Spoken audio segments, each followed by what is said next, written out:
chills to delve in its urgent. And 6 feet underground might as well be 6,000. Don't be crazy, like get lost in a gutter, baby. Lost in a gutter, baby. Lost in a gutter, baby. Lost in a gutter, baby. Lost in a gutter, baby.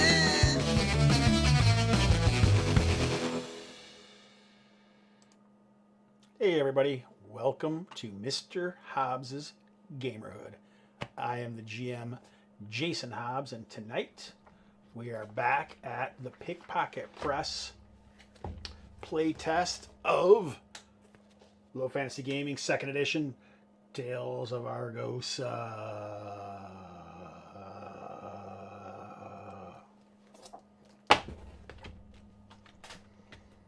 So we got a couple guys returning to play. We'll meet them momentarily because one is MIA. When he said he went to get something to drink, I didn't know he was driving to 7-Eleven and getting an orange. So Low Fantasy Gaming, this is Low Fantasy Gaming Deluxe. And we're actually looking at, like I said, Tales of Argosa 2nd Edition, or Fantasy Gaming Deluxe 2nd Edition. And I feel like I don't remember a thing about it because I actually played Low Fantasy Gaming Deluxe last week with Nolabert and Levi Combs here last week. And we just simply had a very good time. I think what I'll do now is show you what I'm drinking. No, I'm just kidding. I think I'm just going to go to group discussion and we'll let, oh shoot. Okay, that looks right. At first it didn't look right, Stu. I was like, what the heck? Oh, I see why. Weird. All right, so I guess what that means is we can't have a game without players. Why don't you go ahead, Stu, introduce yourself and your character, and we'll let you talk for a bit. Yeah, sure. So I'm Stu. I am playing Norsil. He is a magic user. Let's see. I don't know. You want me to talk about what we're doing? Is that all you know about Norsil? You're the guy who talks a lot, and then I make fun of you for talking a lot about your character. Sure. I mean, right. We can't mess this up. You want to throw our time, but then you want to criticize how I do so. Got right? it. Yeah, it's like our thing. Yeah. All right. Sure. He's Medician, which is a culture that classically fears and disdains magic. So it's a little weird that he's a magic user, but we kind of worked through that. He was a rat catcher for a time and stumbled across, some source of arcane power, and he ended up fleeing his homeland and has been in adventures since then. Awesome. Nolabert decided to deign us with his presence. So why don't you introduce yourself and your character, Robert? Oh, you started already? I did. Hi, everybody. I'm Robert. I'm playing Vicente. Vicente. I'm saying it the wrong way. Vicente is a... I'm forgetting. Because I'm getting confused with the last character. Yeah, I did the same thing, man. He's a he bard. is from Dol Karak. Yeah, Karokian, if that's how it's pronounced. We need to get the... so I'll mention it here, and he can comment in a later YouTube. But Steve Gradzicki, if I'm saying his name right, he needs to correct us on that. Is it Karokian? You know what I'd say? You know what I'd say, Robert? We're playing it. As far as I know, we're the only people playing the Midlands on the internets ever. So we determine it. We decide right here, right now. What do you want it to be? Karakian or Karokian? I think Karakian. Let's do Karakian. Instead of, otherwise we would call them a bunch of toad faces and stuff, right? Yeah. Karokian does sound a little toad-like, so. Yeah, we're still going to get that wrong, but. We are. And Barokian. Anyway.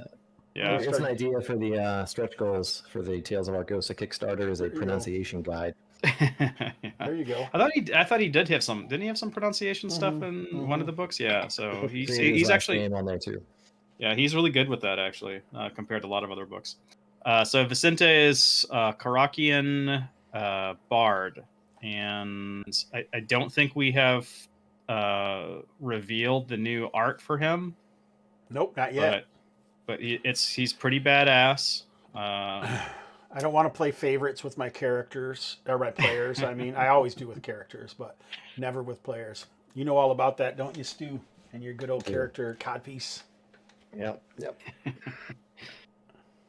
All right, is that it? All right, so Stu was talking about doing doing a little recap, I think. Sure. So we are eventually on our way to investigate what's going on at an iron mine, a place called Brindelwold. So we departed with a crew on a ship, and we wanted to take a detour to an island we heard about, Wisp Isle. And it is known to be haunted, or at least rumored to be haunted, after the inhabitants, faded away many years ago. But there's a legend of some sort of healing fountain or healing waters somewhere within the island, and that's what we're looking for, with hopes that will aid our efforts with whatever's happening with the iron mine. Stu, are you sure that those inhabitants of the island didn't burn out? Well, that's what we heard. That's what we've heard. I'm just trying to make Jason didn't even get it. I got it, man. It just wasn't that funny. No, I did. It was a good one. I love throwbacks. All right, but I do want to say that I think that you guys, that there was once a temple here and a cult that supposedly had healing waters, right? And you guys also know that there's a temple at the top of the island, right? Got it. All right. I'm not sure if we remembered that or not. Robert, did you have anything or are you finished, Stu, or do you want to add something else? I can be. No, I mean, it's all good, man. We're so far ahead of the schedule. I'm excited. I was just going to mention that we lost a member of the crew after we were attacked by like some, I don't know, hybrid fishmen things. We just essentially recovered from that, and we pulled up to the island, and dawn just broke, and we were going to try to enter by a cave that has presented itself at low tide. Yeah, right. Right, because the stairs were not accessible to us right now at low tide. That's the thing I want to make sure of, that I wasn't sure that I got it exactly right. First of all, I think you must have still been on the summit at dawn, and because the scope attack in the daylight, it was a daylight attack. I have to fix that, or the whole thing will be jacked up.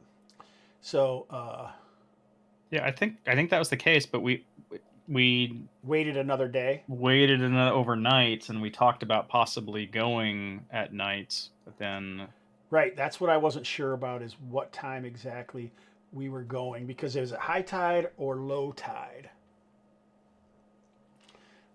What's in the morning? Well, I gotta find it. One of them. I'm trying to find that part here, and I'm struggling a little bit. That's one of the things that I wanted to find. High tide usually at night? Well, I think on the Midlands, it's every 12 hours. Oh, I guess.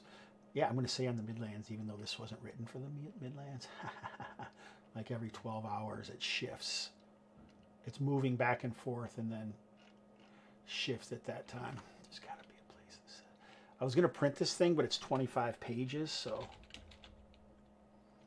I didn't want to. I don't know why. All right. Sorry, guys. I should have this already all figured out. Here we go. High tide occurs every 12 hours, approximately noon and midnight. So that means if we're going dawn the next day, that it will be low tide. That means if we were going to go exactly at that time, 6 a.m. would be low tide. And 6 p.m. would be low tide. I'm writing it down on here.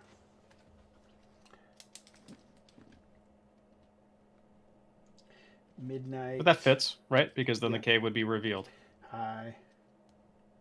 6 a.m. Low. Noon, high, and then midnight again, low. Or midnight, oh, noon would be high. Oh, 6 p.m. Low.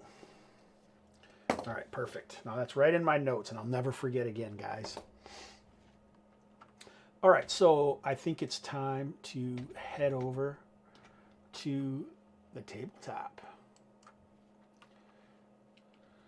All right, so what we're looking at is a map of kind of a topography map. Each square is approximately 75 feet. And we got our little boat there in the corner that has our people on it. At low tide, I think you know of maybe a couple different areas that have caves that you saw. All right. You saw more than one, is what you're saying? That's what I'm saying. But there's one. Was it here? Was it within that? Yeah, let me get to the right spot. Or was there one here? I don't remember now. Possibly. Here, this is what I'm trying to get to. Yeah, so let's go to the pointer. And yeah, here. And here.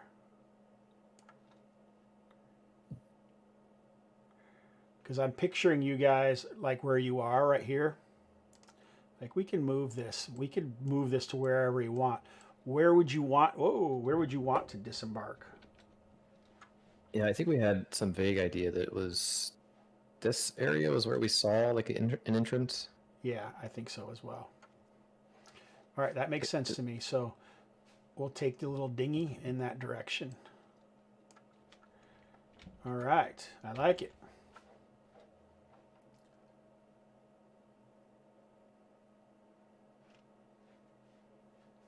All right, let me see here. All righty. Tales of Argosa, boys. Oh, what's happening here? All right. All right, as you guys approach the area, let me hit the Viking music.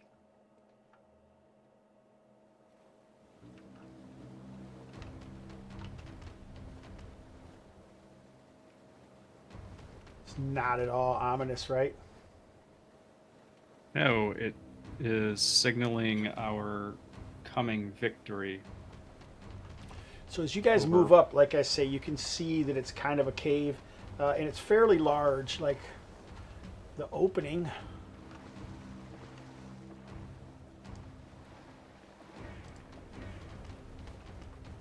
Let me see how I'm going to do this.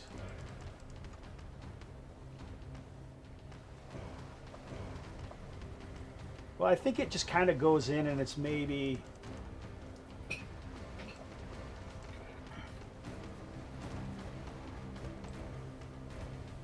about 15 to 20 feet wide and about 10 to 15 feet tall.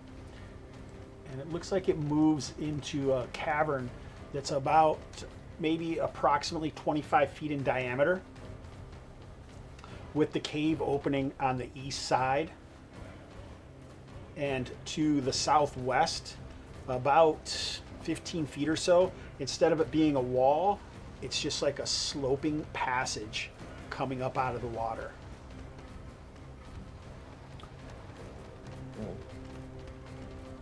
This last one we also have was Johan, right? That's with us. Yeah, I think so. Yeah, Johan. He is a man of iron grit, wearing chainmail, and he's got a great axe. As you guys, as he slowly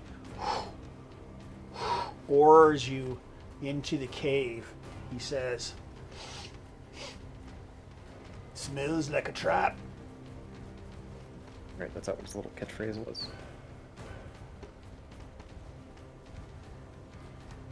Yes.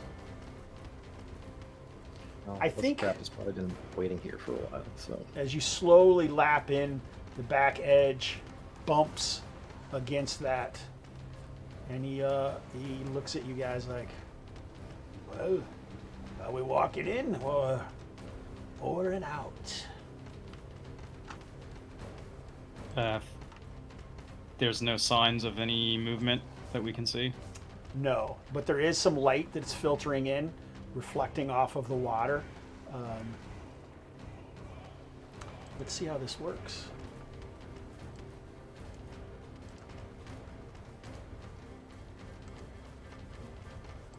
As you are well aware, I probably have some sort of map or something for us to use.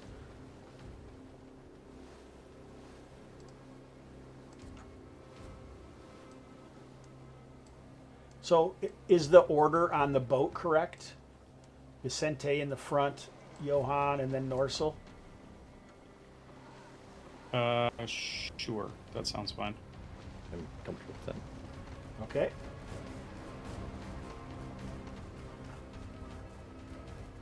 All right, I think you can maybe hear like occasional like bird calls and just all sorts of different sort of sounds coming from. You don't really recognize them. The water is echoey right where you are right now.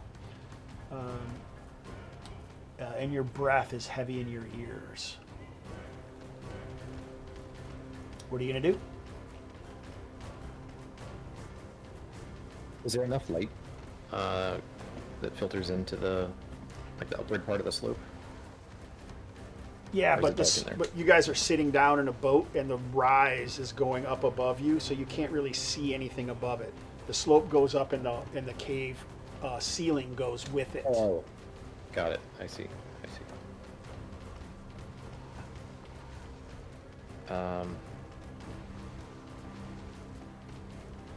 Let's get out. Check it out.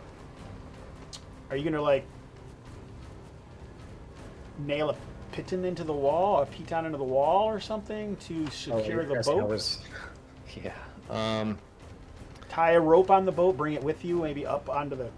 At least bring a rope up so you can at least have a rope, or what's the plan? So depending on how long we're here, I guess we have to worry about it rising. Do we have based on what we saw yesterday evening, do we have an idea of what high tide looks like height-wise? Like, would that bring would the hide water this- up to the top of the slope? Meaning, would we be able to? Question I'm trying to ask is, at high tide, would the water level be such that the boat would be like at the top edge of the island, like over here, I'm not or on not this- quite? I'm not on the same map. Oh, All right, show me where you're at again. yeah. You see my arrow? The water is actually going to. You can just see the edge of the stairs right here. It would go up to that level. Gotcha. So this. Oh, someone wants a stew fix out there. It's Judge Blackthorn. Oh no, we have new people swinging by. I told you, Judge Blackthorn sounded familiar. I think it's Eric, but I don't know. I never would think him to be a judge, a DCC judge. He's the judge of you. It's probably the same guy who was Dr. Drano last week. He's just got multiple accounts. I can't blame you for wanting a stew fix, though, because a stew fix is the best. All right, so what are we doing about the boat? You would imagine that if the water comes up inside here, it's just going to move up into this, whatever's above this slope, right? Sure. Okay. And it's wet here because water's slowly moving down in here. You can maybe hear the flap of a fish above you. But there are sounds coming from within, but nothing that sounds like anything you could recognize as human speech. Yeah. It doesn't sound like speech of any kind, I assume. Yeah, not anything that you would recognize as speech, no. Right. Okay.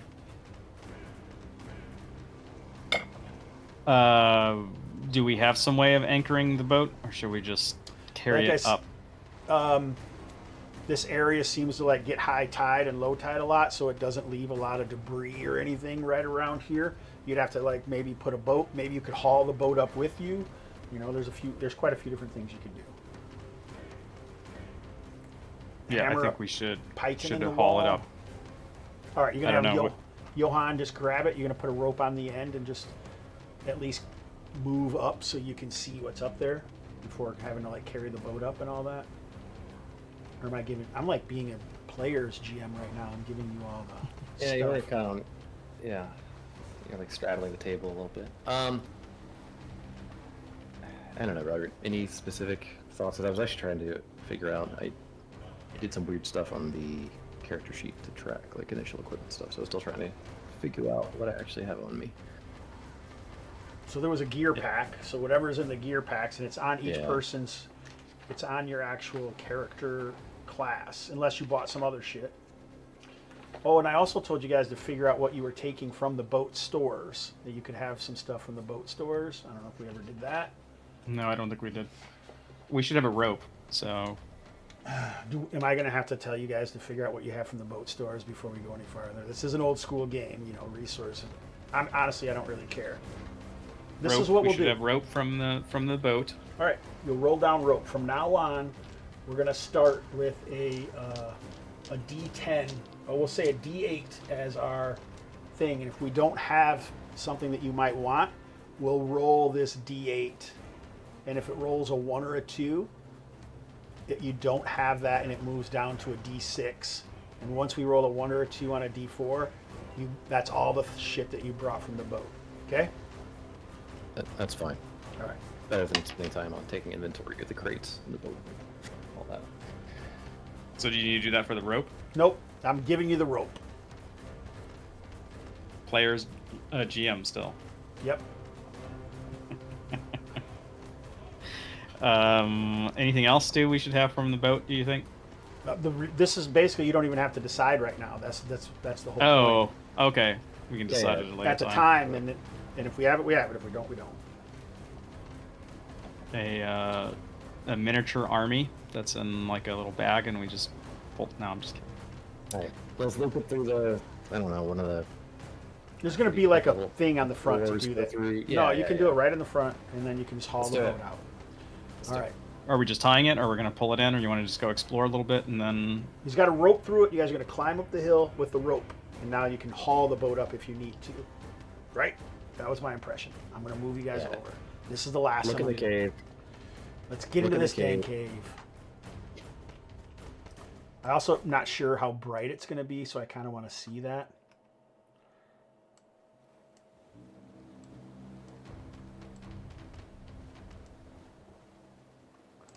Can you guys see anything? Did I move you over yet? No.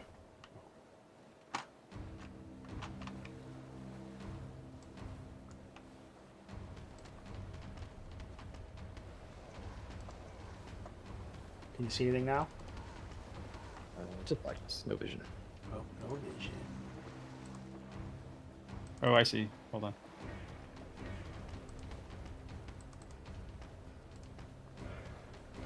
I do vaguely see tokens, but it's very dark what the path is. Very dark.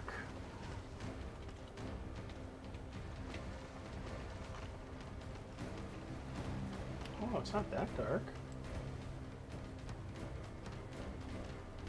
Oh, you can see a lot, actually. I got a lot to describe to you. I wasn't sure how the dynamic lighting was going to be in here. You can't see great. There is light filtering through like different little, like you're assuming that there's a massive cavern and light is filtering through from the surface of the island. But this area here is very wet and it smells strongly of brine. You can still see like a fish that's just kind of laying out that has died. Like I say, you can kind of hear sounds all over the place. I kind of picture you guys moving up, and then as soon as you see, like there's some tokens and stuff over here, right?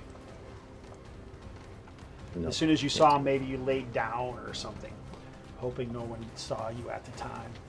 I'm going to give you some description of what you can see. All right, so you're in a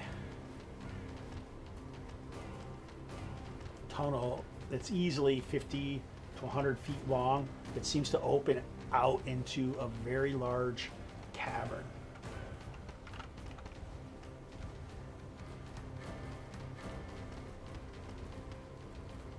It looks like, oh, at the peak of high tide, the sea level in this area will rise over 20 feet. There you go. All right, so it looks like You can see a chamber that is easily twice the size of the length of this hallway. Several passages and tunnels leading in and out. The floor is mostly flat with a gradual slope downwards towards the exterior tunnels. So you guys are kind of already low, so the tunnel is still kind of moving up. You're just kind of peeking over the edge and seeing into this large tunnel. You can see that the cavern is dominated by 3, maybe from here, main features. All right. 1, 2, 3. I gotta move to a different area because I can't see shit. All right, you guys can see here, Yes. which looks to, it looks like you can see the remains of a large whale, the bones whitened and bare, giving some indication to the size of the cavernous chamber. Because you figure a whale measures at least 100 feet, and so that thing's 100 feet long, so just think of how big this chamber is. Over here, this is almost like, can you see my ping or no? Yep. Yeah. This is like a hill rising out of the chamber itself, with this side, this being the low part as it rises up to go up to here. You know what I'm saying, kind of? I don't know what you can see, so I keep switching. Yeah, I mean, I can follow the arrow at least. Okay. So you can't see the entrance to this. It just looks like a big mound coming out of the center. Over here, can you see this? This looks kind of like a pool of water. No, I can't see that. Yeah, that's not visible to us. Nobody can see anything on the interwebs. Well, the map to us is also very dim. Oh, it is very dim there. Yeah, I couldn't tell us by design. Or like, are you waiting for us to like say we light up something? Or... Well, it is supposed to be. It's not supposed to be super bright. It is supposed to be dim. But like I said, I wasn't sure how dim that would be. Okay. So that's too dim if no one can see. So I will.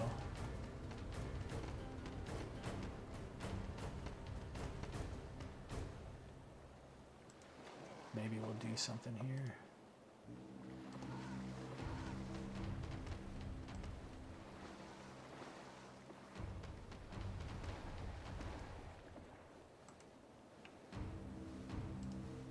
This is a massive map, so it might take a while. Did it change anything? Things changed yet.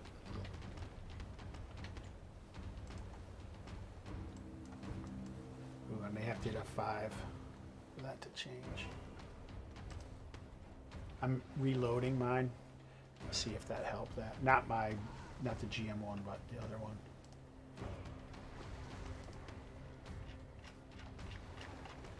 I tried to do some testing. Does that look any better? Hasn't changed. Interesting. Interesting. You never quite know how one thing's going to work. There we go. That's better.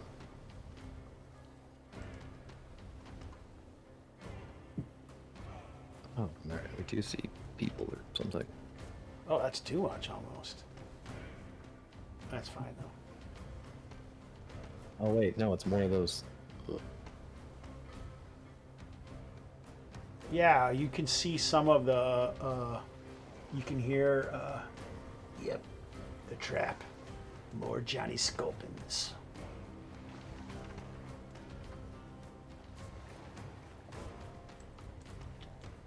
So, is there anything I can give you that would help you make some thought processes here, or?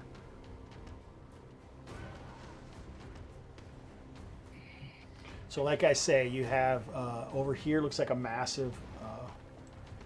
These guys are probably going to be up here.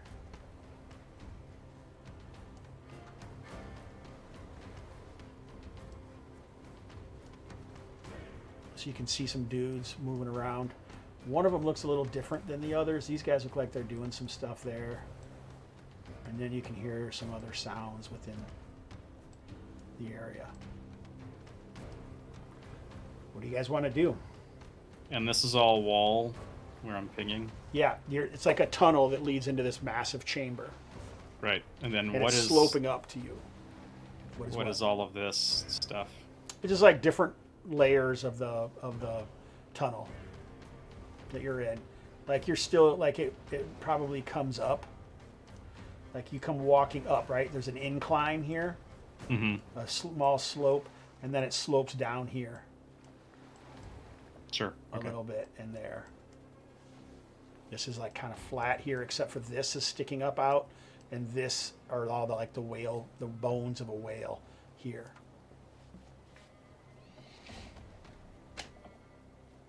So I would imagine then we've probably crept up to like around here somewhere so we could see over that little rise. Do you think? I'm just saying you can see where you were right now, but yeah. Okay. Okay. Yeah. Do we, if we pause for a moment and watch the these sea creatures, do they? I assume they're not just doing random movements. Is it clear to us that they're doing something? Like, are they harvesting from the whale parts or doing something with the whale parts? So the whale parts look like they've been there. For a long time. Oh shit! I should have read the rest of this. Actually, the whale parts have been there for quite a while, but it forms a dome where the length of the rib cage is, and you can see seaweed has been woven and kind of covers over it, but it's not great. Inside, you can see two humans that seem to be holding on to each other and just scared witless.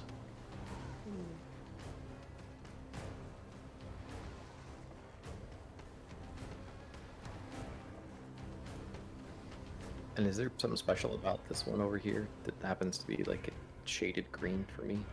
He said one of them looks different. Yeah, Oh, that okay. guy looks different. He seems to be he seems to be a leader. Like right now, he seems to be engaging in conversation with the one nearby. I see. Yeah. And he's pointing like he has like an item in his hand, and he is pointing towards this area, and at the same time like yelling at this guy or something. He's like, and occasionally you can see one comes moving up from this farther side of the passage, and is depositing some stuff like in front of this area here.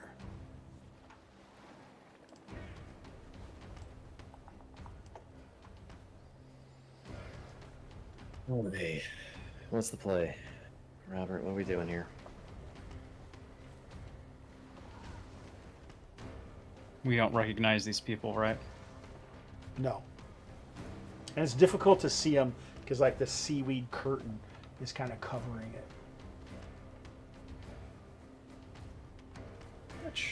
How much room is in the slope that like led up to the cave?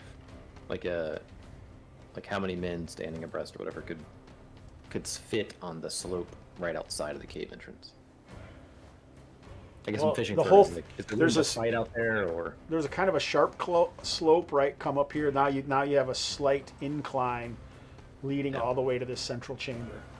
And this whole area was like 15 to, this is 5 foot a square, so 5, 10, 15, 20, 25 feet. sure, but like 15, maybe 20. from us to the boat at this point is what, like 20, 30 feet? Oh no, it's like 5 or 10 feet. Like right here where you guys are I see. is right where Okay. it kind of goes into that chamber, like that kind of the watery chamber that was 25 by 30 or so. I see. Okay. I stumped them. I stumped these guys, Judge Blackthorn. They don't know Stumped what us to do. why? About what to do? Mm-hmm. We could just leave and go to the other cave entrance that we saw. Good. But if we also did something about it, maybe we could recruit more people to help. Yeah. There are five of them. Five of them Yep. visible, and then one just came from the north. We don't know how many more might be there. Yeah, that's what I was trying to think of, like some ploy to like maybe get one or two of them to like trail off coming our direction to check a thing out. Like Hobbs, if one of them did like happen to walk over here, ignoring us for a second, is the boat visible? Like, you know, kind of if we turn it No, upside because down. Or whatever? Johan has the rope in his hand. The boat is still in the water. Yeah. Okay. Okay. So I kind of figure you guys are hunkered down, sort of hiding right now. Yeah. But Stu, do you think the other entrance leads to this place too eventually? I mean, it seems big. It might.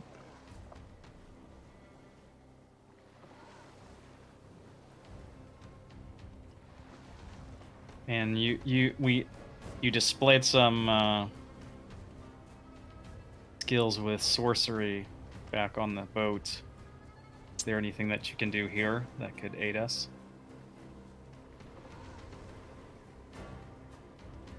Nothing great. I think like we should save it if we had like a group of them together. You know, like basically if like worst case confrontation takes place, that's when I would maybe break something out. But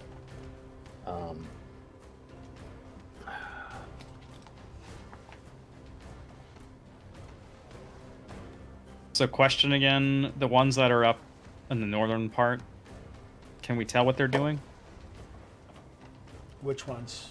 Ping it for me. It looks like they're talking. This one came into the area, and then like he like put something on the ground and then moved back out of sight. This guy, it seems like something comes to the end, and he like emphatically points towards the whale structure, and then this guy starts moving down there. And this guy seems like he's messing with the weave of the seaweed on the rib cage.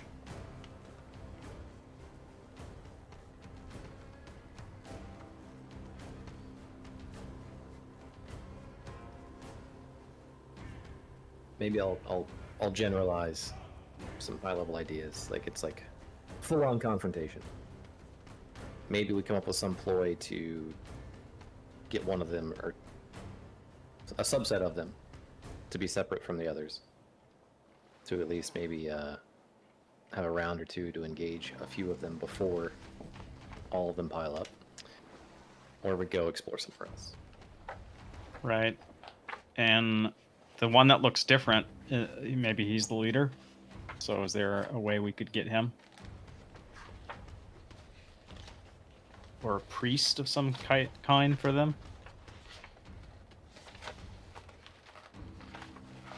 Yeah. Are you asking me?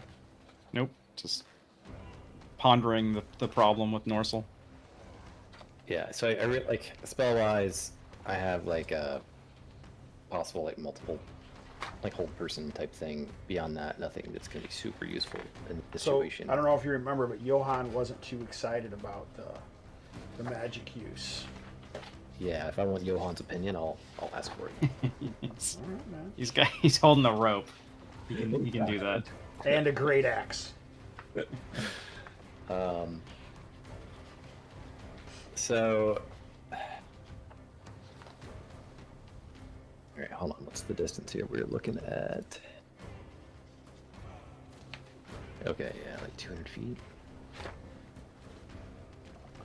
Other option. So instead of like drawing them to us, like maybe I try to get like a kneeling shot of my sling, but I want to like fire a rock like to the back of the cavern back here, and basically just like cause that like reverse distraction. Maybe like some of them walk further away from us. And So there is a lot of noise and stuff going on in the chamber. It's not Is there? silent Okay. in here. Yeah, Oh, there's a okay. lot of noise. They're gibbering back and forth. Like I said, you can actually maybe hear birds that have flown in here somehow that are living up in the I see. caves. Okay. It's loud and echoey in here.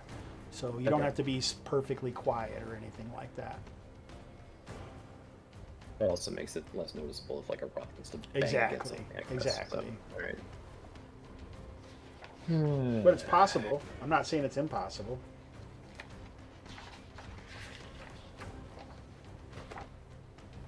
do you think, Robert?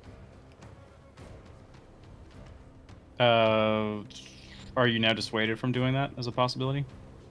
No, I think most. I suspect worst. I'm not gonna say worst case, but it just sounds like maybe they wouldn't notice. Because not it's big too deal. noisy? We can try it. Let's toss a or I will sling a rock against like the wall over here that I can't measure against. So my idea would be like I kind of maybe come up to this corner and like get like a kneeling shot and over their heads, and like I want to bang it against like the back wall. Yeah, that's no problem. You can definitely do that. That won't be an issue.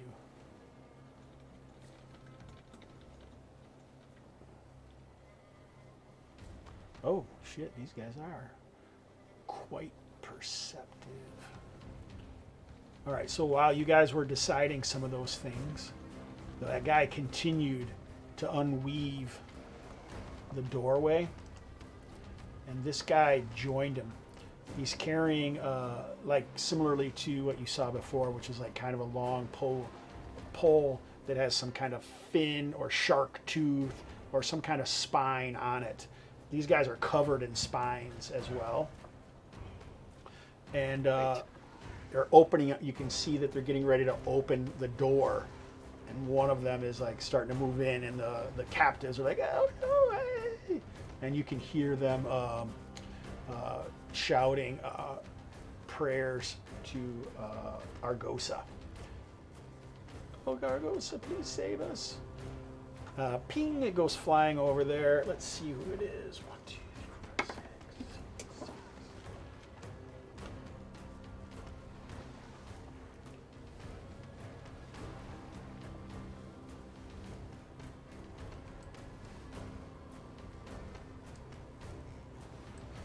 One of them comes out from around and starts poking around back here and trying to figure out what was going on. You see, he comes around from behind.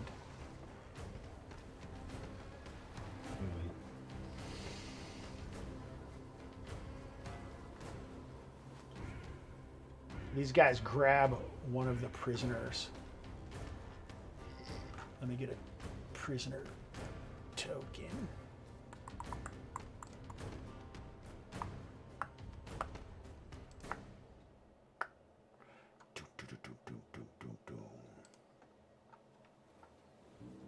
Oh, this isn't it. I don't even know if I have a prisoner token yet.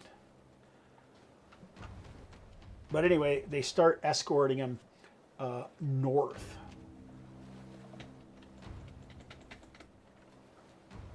So the two that came down, the two are escorting him north. One of them's escorting him north. The other one is opening the door. Or closing the door that he'd opened before to keep the other one in there. Okay, and the leader, does he look like he's waiting on them to arrive? Like, is it the same direction? No, I think what he is going to do is be pulled away over where the sound was heard. It sounds like maybe whoever was looking around out there over there has pulled him away.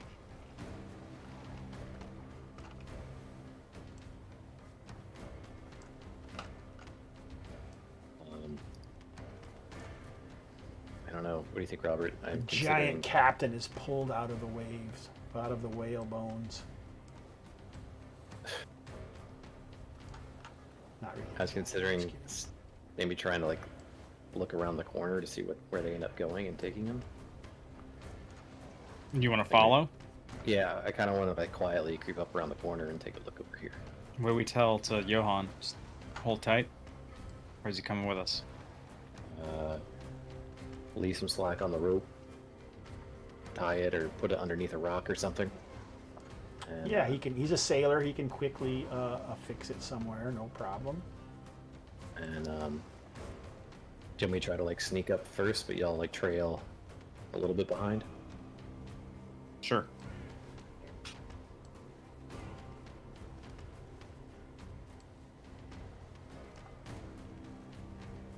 All right. Hobbs, as stealthy as I can, I'm gonna start trying to walk this way. Oh, and the vision is quite spoilery. Why? So basically, I briefly moved my token up to about here, and I could see like all of this cavern and the pool and the tokens up here. Maybe that's by design, but Yeah, it is by design. This is a massive okay. open area, cool. Just wanted to. which also makes it kind of rough. But this is a wall, right? Here? No, that's like a slope. Oh. Yeah, it's a wall, but then it slopes down. Yeah, I mean, just followed by the main things. I'm kind of showing some of the art as well. Sure. So it's not in that case. It doesn't sound like it's even feasible. Like I was, my thought was like I'm sneaking against the wall and putting my head around the corner, but that's not quite. No, because you're up on a elevated. That path elevated up over this floor and then kind of went down around it. All right. So they're marching up in this direction. You can see 3 dudes in this pool, and they look like maybe they have nets. Oh, you can't see it now because you went backwards. Well, yeah, but we can just say I did it. It's fine. That's fine. You can see there's a small group of more of the Johnny Sculpins headed down this direction towards the water. The leader and the other guy are back here, and one guy is here. These guys are marching up towards the north, seeming to go around. The one is like, he's got seaweed. The captive has like seaweed, and he's just basically dragging his feet, wearing very, very little besides rags of old robes. And he looks very, very skinny, like he's almost been starving.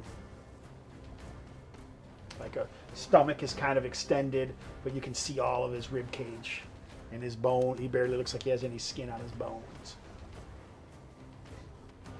Hey, Pamela Rock, thanks for following. So while Norsil's up there, then I would move a little bit closer, trying to hug this southern wall, which I know you said it goes up, but I don't know if I'm up far enough at this point. Yeah, hey, we can just use these lines as walls, because I don't want you guys to be confused about what's going on in the game. I want you to be able to see what's happening. We can use these lines as walls here, but then this was a downward slope. The heavy lines are going to be walls right here. Right. So you could sneak up to here and then just use these as the walls. But I already kind of said that these were a downward slope here. So right here is the wall, where the wall ends at this side. It's not a big slope. It's just that the path kind of comes up, and you can see some water pooling in this area right here from where the water lowered from the tide. Hey there. I know this smells like a trap, but where do you want me to go? Psst. Psst. White skin. Psst. Vicente. I motion him to come up closer to me. You should be able to move him, right? No, I can't. Well, that's stupid. Who's doing this? All right, now you can. Yep. Ooh, this is exciting. You can still hear the sounds like these guys up here look like they're like skimming food or something off of this pool, gathering it for some reason. As those two move up, these guys continue moving up to in this direction. We got 7 and the leader.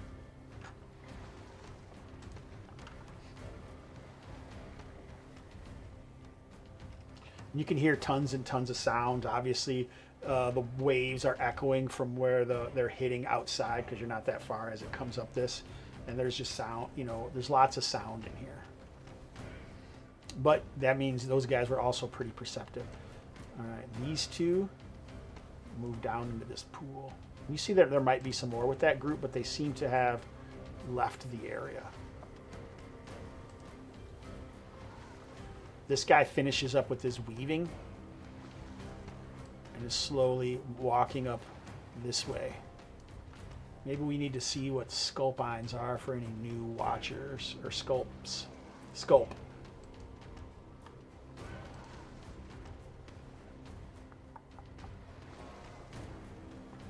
They kind of have like sea urchin barbs all over them. Artist credit? You're going to give artist credit? Yeah. Same person did this art that did these maps, Randy M. This is Adventure is by Randy M. Go check him out. He's got a Patreon, and he also did some of the maps for Low Fantasy Gaming. Didn't he do the main Midlands? One of the Midlands maps, yeah. Okay. So I will then move up closer to Norsil and find out what is going on. It looks like the remaining captive we might have an opportunity to free that one. Yeah, I think that's our chance. Maybe just one of us try to go over there first. The other captive seems to disappear with his entourage. You have an a alcove across the across that little area of water there. You have a sling, right? I do. Yeah. Why don't I go over there and you can cover me? This guy kept on moving, and now he's helping here. He's in the water? Yeah. Okay. Well, then I am going to do a sort of crouch dash from where... You guys leaving Johan back here? Do we want me to move him up? He's gonna take your spot, yeah. Yeah, so we motion for him to come up. He'll take my spot, and then I'm gonna do like a sort of crouch dash down to where I saw wherever that opening was, or I think that opening is. Okay. Do I move my token there? Yeah, I think this is time maybe to take a stealth roll. Okay. Stealth. And I don't have that as a... If you don't have it, then just make a detection roll.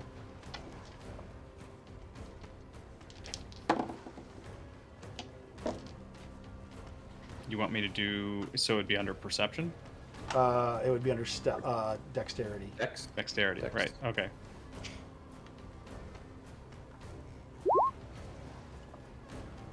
Did you make it? No. Oh, you didn't make it. All right, so it seems like as you went across Norsil, you're keeping a close eye, and you see this guy over here. For whatever reason, he had been looking back, and it seems like he nudges the guy next to him, and they start to move forward. Vicente, you can't really see them because you're kind of hiding by the boss. I'm figuring like you have a dagger out or something, and you're trying to cut the thing loose, right? We can determine if I've got a dagger from the ship now, because just starting equipment, I've got a spear. Oh, you want to have a dagger? Sure. Roll a d8. And I don't want a 1 or a 2, is what you said. Correct. Oh, we don't even have the... Where no one can see the rolls. Forgot that part. Do you want to wait until it's visible? It should be visible right now, but it's not. Son of a biscuit. Yeah, the map is really big. I can see on Twitch. It's big, right? Yeah, but it's like taking up the whole space. I guess I have the chat up. I don't know. Can you get rid of the chat? I can't remember. There we go. Yeah. Ready? Yep. All right. I got a 4. All right, perfect. So you do have like a knife that you pulled out somewhere of the stores. Hey, thank you, Judge Blackthorn. I didn't think that you could post links in my chat, but I appreciate it. All right. When I see them come back over, I lay down flat on my back, Hobbs, and I just my intent is I don't really want to be seen if they're looking in this direction, so I don't want to throw another sling stone, but I want to take like a rock and like while I'm laid down, just like toss it in that direction. My intent would be to try to throw it over the whale carcass to where it lands, like somewhere behind them again. I just don't want to be like standing or kneeling and using my sling, so it's my best effort to cause one more distraction. All right. I will give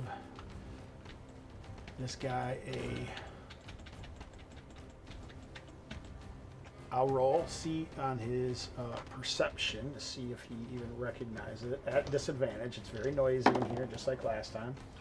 All right, he doesn't hear it. But he does seem quite confused on what is going on right now.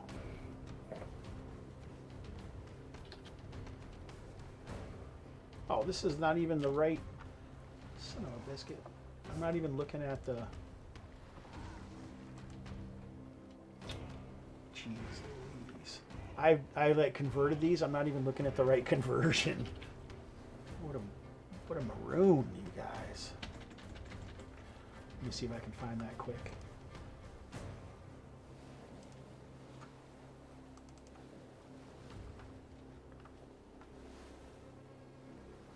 Oh, what the fuck?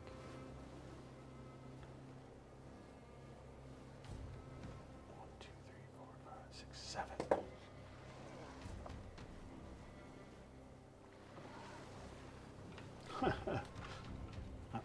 Can you tell I'm very confused?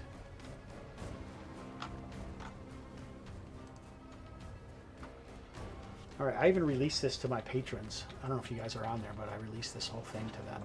And I can't find the version that I released. It has like an actual willpower on it. You want me to look that up? Where could it possibly be? Do you have it?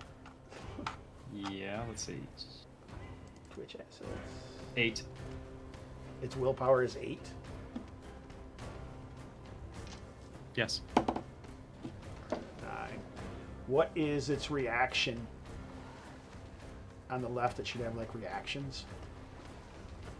Right. 2 to 6 is hostile. 7 to 10 unfriendly. 11 to 12 watching. Okay. All right.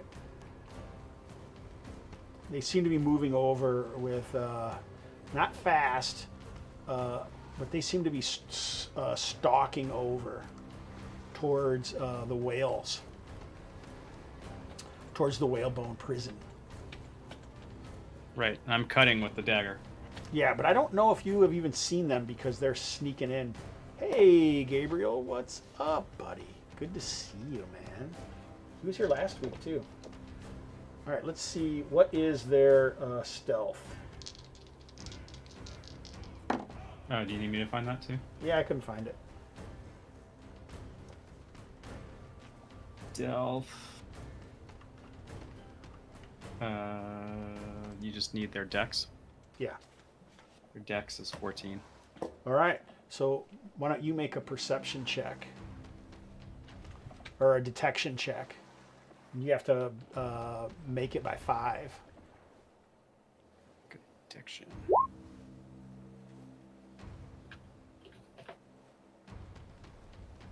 You only have a 6 perception? Is that right? I don't know. Yes, Oh, that is right. All right. What the fuck? What'd you roll, man? I can't even see that thing. A 1. So I think that's a great success. So you definitely can see them around the edge as they're kind of sneaking up on you. I think you could make a strength check here. I rolled a 5, right? And then the difference is a 1.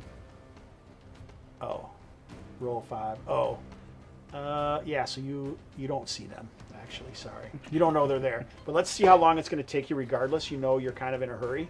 So why don't you roll make a acrobatic or athletics check, and basically it's one. If you get a great success, 1 round, success 2 rounds, failure 3 rounds, total failure 4 rounds, and you stab the prisoner. No, I'm just kidding about that. Terrible failure. All right, so right now Rolled high there. Yeah. So right now, you know, it's kind of the way that they had woven these weeds, the seaweed fence or whatever, this like netting that it has across the bones. They've woven it in a way that seems very difficult on where to cut it if you didn't really know how it was done. All right, Stu, what are you going to do? Yeah, if they start to get close.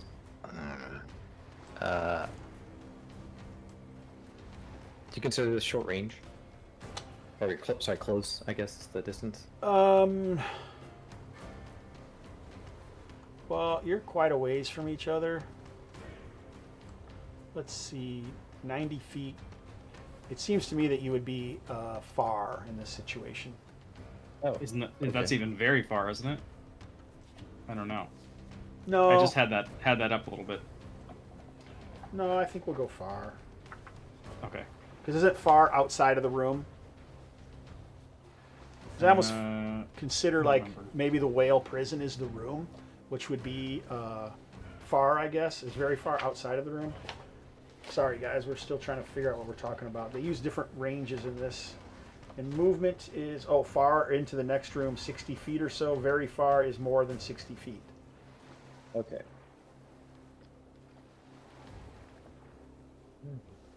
So 30 feet or so current.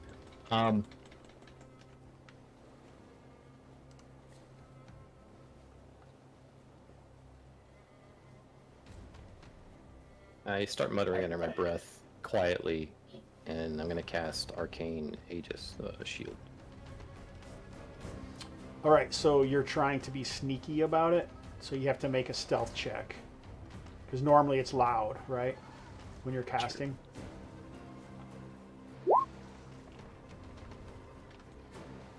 A failure, all right, but you only failed by 3. Man, these guys are rolling good.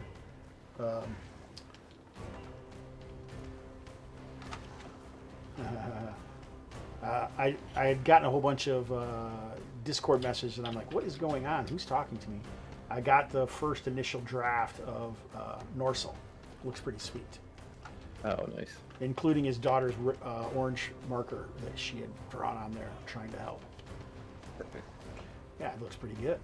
All right, so I think what that means is this guy pauses in his sneaking and moves up and stares at Norsil. Great. All right, I'm going to make my int check.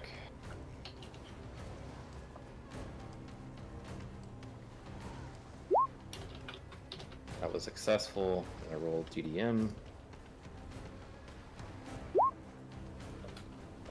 And that was an 8. All right, so far so good. Your DDM goes up again. We're still in the same adventure, so you should be like at 2 now, right? Yeah. We haven't had a long rest or anything. Actually, I'm at 3. Okay, nice. You cast 2 spells? Oh, 1 to 2, 2 to 3, right. All right, so what happens, Stu? So I like to think. Oh, like, that, on Aegis, yeah. a cloak, so like it's probably not super visible, but like, you know, if someone was looking really closely and I didn't have my cloak on, like maybe they would have seen like a brief like glow or something come about, you know, my skin. But all right, so he spots me. Is what we're saying. You believe so. All right.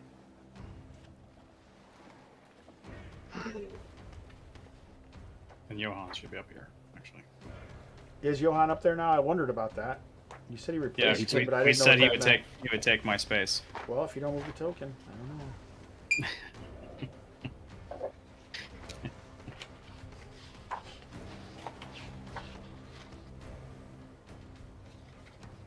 All right, what are you guys going to Yeah.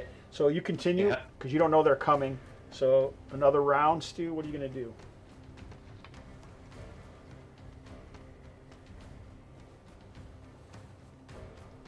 I'm gonna measure and then I'll tell you. You're very far. Yeah. I know. I'm thinking about moving.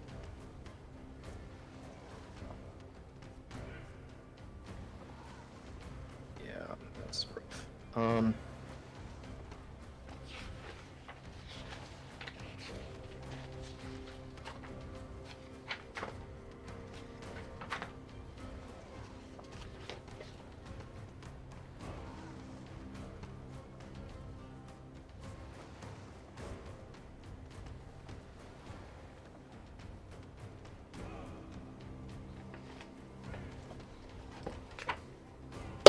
Nothing, Stu?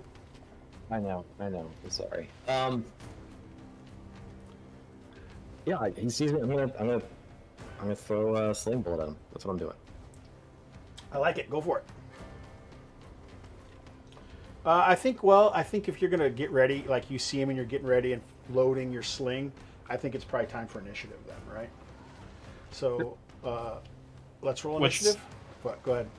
Can I say that I look back at Norsil and see what he's doing, if he's giving me any sign that I'm He can in he danger? can warn you for this if you would like. Yeah.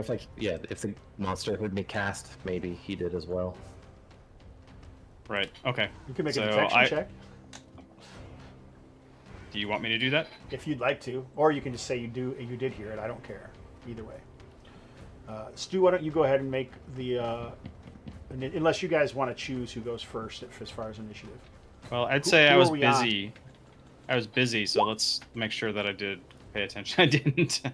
All right, no, yeah. So you don't even know. You're just like really going at it. And you're like, how in the Yes. hell did these sculpt put this together? What the shiitake? Yeah. So I think Stu should roll the initiative, right? Okay. We should probably try 'Cause to I'm- keep track. I rolled 2 under 14.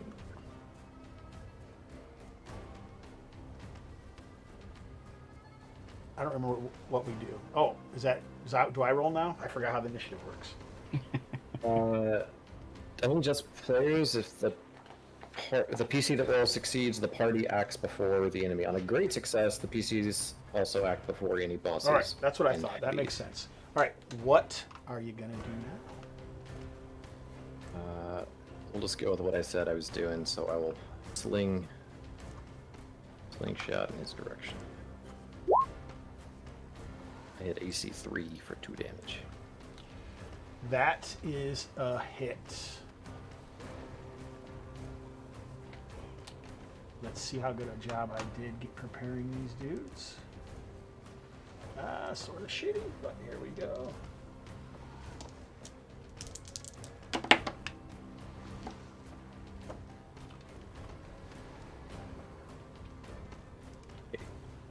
Yeah, I missed, as I think we've established. Oh, that's right, AC forgot 3. what It's, game we I got, was it's playing. ascending. It's ascending. Yeah. Yeah. All right, he doesn't notice that sling bolt. Yeah. This He thinks I'm playing with some other strap that I'm holding. Johan is like, we're springing this trap, boss. Vicente, you're gonna continue, or what are you gonna do? You see, a sling bolt clatters off of that rised mound over here. So I see that or hear it. Yeah, you hear a sing. I mean, Yeah, do you warn them, Stu, or what? What does Norsil say? I would look back at Norsil, and I would assume it's pretty clear to me now that there's danger. Yeah, I would say so. Johan can go as well.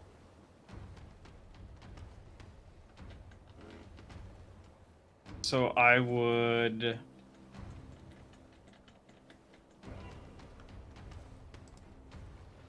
This is the closer side. I would sheathe the dagger, grab my spear that I had leaning up against the.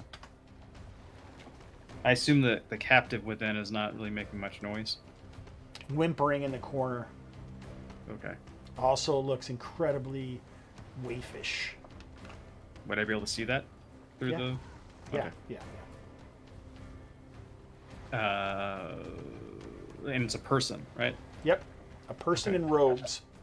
They seem to be praying. You can hear, sweet, sweet Mother Argona, please save us. I don't know what happened to Felstick, but he's the third one, and I am the last.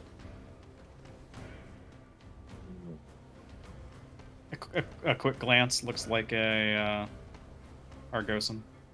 Yeah, Midlander, you would assume. Yeah. Also because of the gods that she worships. Right. So I'd sheath my dagger, grab my spear, and sort of start to edge my way this way and see if I see anything. Yeah, I think you can see one of these sculpt. He seems like he has like seashells in like some kind of leather thong or something around his neck, and he's got like one of those spine spears, And he also has like seaweed with pearls in him, like around his arm, in like a series of bracelets. He sees you at the same time. Oh, they're about 4 or 5 feet tall, I would say. I think he also maybe has like a slightly mottled skin, and he isn't the rusty orange. He also has like mottled splotches of like gold and silver, like metallic looking colors. Right. Okay. So that's a So I'd be move. able to like see him like over Yeah, you can over see this him. little part of it. What Yeah. do you want to do?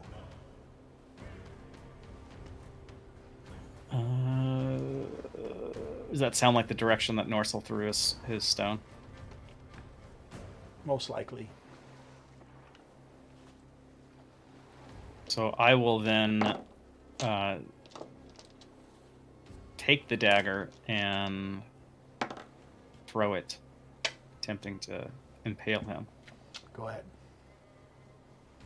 Is it close, or what's the feet? Yeah, let's just say it's far. It is close. How far am I from right now?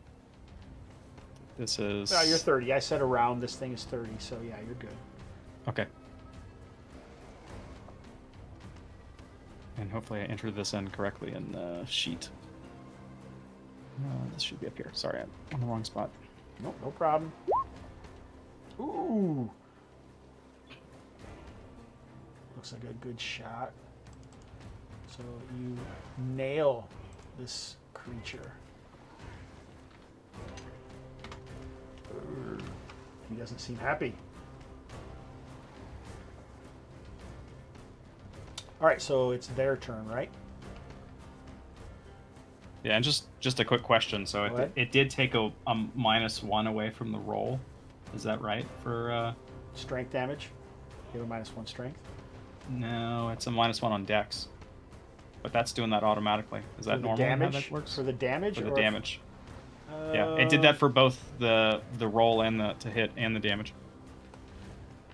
I can't remember if I think thrown weapons do use dex bonuses. Right. So what your modifier is for... It's a -1. Yeah, so that's correct. Okay. All right. You can see that these up here seem to be like kind of looking back to see what's going on. It'll take them at least another round before they would decide whatever it is they're going to do.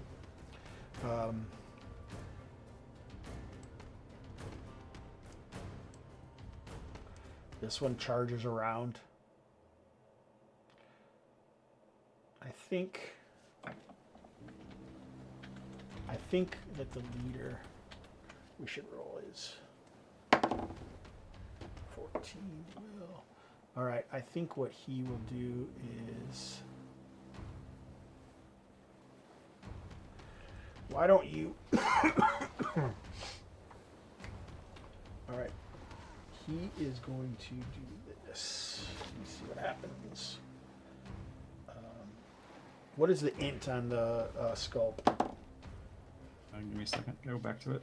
7? I gotta go back to it. Hold on. It is a 7. Yep. Okay.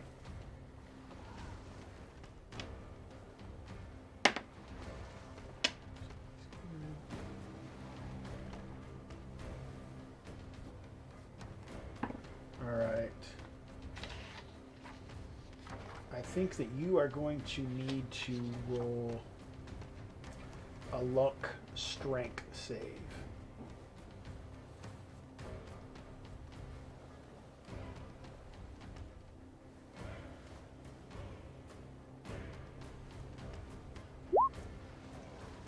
Oh, nice. So your luck goes down 1. Basically, he holds up his hand covered in all the bracelets and makes this other movement with his other one, looking like some kind of ninja or kung fu guy. And he's like doing all this gibberish, and then he like pushes out palm forward, and the seaweed tendrils come out and start to entangle you.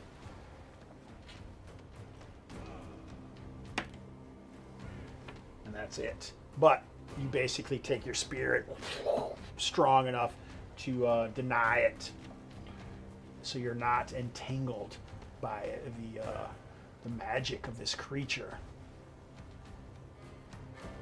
All right, your turn to roll initiative, Robert.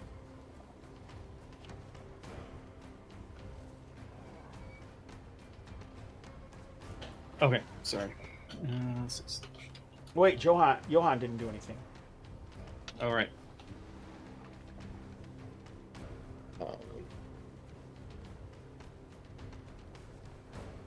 So we could I guess he charge to moved. meet him. Yeah, I was about to say, like, that actually would have been. He was still back here, so That's fine. maybe we just move. He could move have just Johan had up. reaction or go. He could have held his action in this game, so. Yeah, it'd be a double move anyway to get over there. So But he can charge if he wants to. okay. The character can move up to twice as far as normal. Minimum close right at distance. 60. Yeah, including. Oh, yeah, it's right at 60. So he moved up, so he can move up, and makes a melee attack with a +2 bonus. Until their next turn, however, the enemy gains a +2 to hit against the charger. So you can rush him up there, and now you can roll to attack with his great axe. Well, good. All right, so he whiffs horribly. I'll save you, eh? Ah, whoosh. Ah, these spiny bastards. All right, so now it's initiative, Robert. All right. And I want to be less than, correct? Yeah, you want to roll. You just do an initiative roll. Click initiative, I think. Oh, or just rank it as dex check. Yeah, it was different in LFG. Right. I thought we just do the D20 and then we do it under our initiative, right? Because now it's stat, right? Yep. I think I got this right. Is that right? Did I do What's it your right? dex? My dex is a 10. No, so it's not just dex because it's the average between intelligence and dex, which is a 10 for me. All right, so you failed, so they get to go first.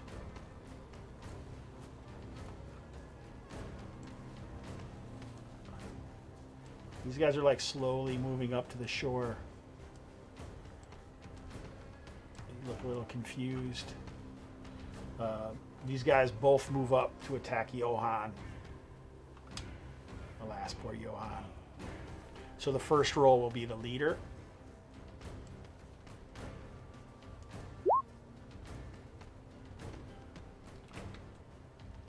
Oh, squadoosh. That's a 5, 6, and an 8. So nothing happens to Johan so far. What are you guys going to do?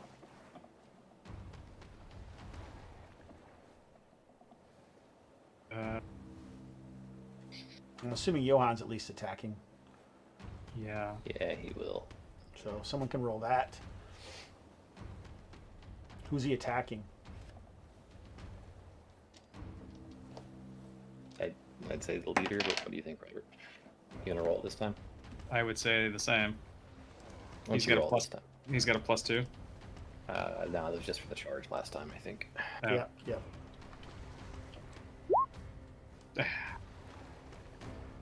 Probably This not doesn't good look enough. A 6? No. Yeah. I at least have it. They at least at a 10. I will move Unless up you here. do some other things, like don't forget you have exploits. Before every initiative, you can choose to retreat. Like you can do a party retreat if you want to. So there are some options each turn. Right. I would move here, and then attacking with my spear from the second rank. I would keep my distance, and I'm going to stab at the leader. Go ahead.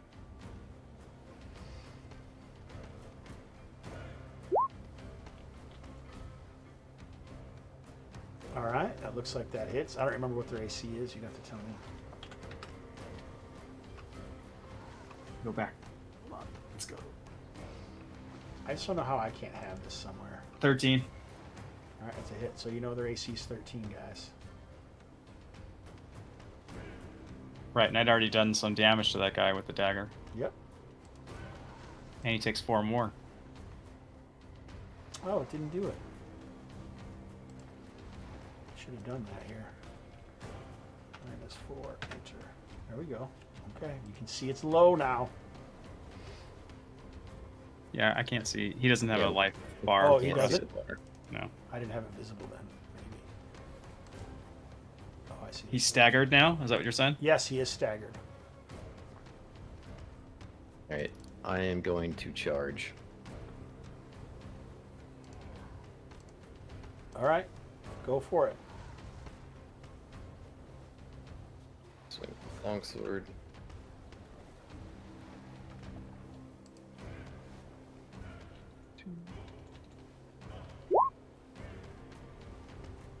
Also hit AC 16 for 3 more damage.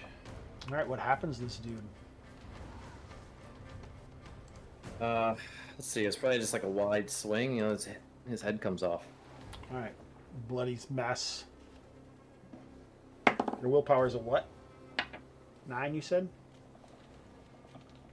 Robert? Of who? Me? No, them. Them, it is 8. Okay. That's all of you guys now? That's it.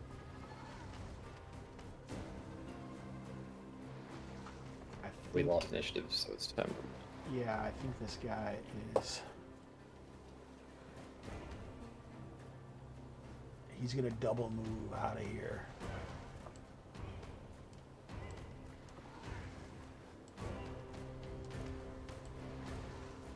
Johan and Vicente get a shot at him, though. He doesn't get to do a retreat. You guys can both Did we get a need to shot roll at him. initiative? Hobbs? Like we lost it that time. Oh, you did? Yeah, but they Yeah, hadn't yeah. acted. They hadn't Oh, acted. Oh, so I screwed it up that way. Go I ahead. see. Yeah, Or they had did. they? Did they attack? They did. Yeah, they did. Yeah, so he they can only attacked Johan. so he can only move this far away. You can attack and move. But you can attack them. You can attack him when he gets away from you. Okay, He but we probably still wouldn't get- have moved. He probably wouldn't have moved, so that's fine. I shouldn't give him another shot. But these guys are going to move closer. And now you can roll initiative. Sorry, Stu. I got that confused. Not you, Robert. I'm not sorry about it. To you. Hey, I'm helping you with. I'm gonna make up all the stats from the rest here on out. hey, we succeeded. All right, now what are you going to do?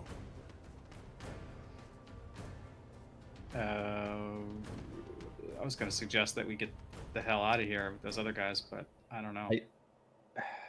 I mean, you could finish the one here. I could try to hold the others, and we see how that goes. Okay.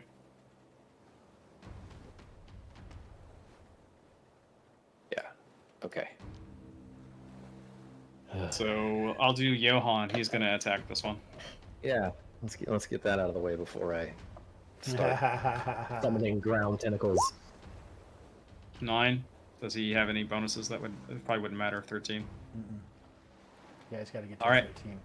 Then I will stab at him. Spear. Hit 18. Damage 2.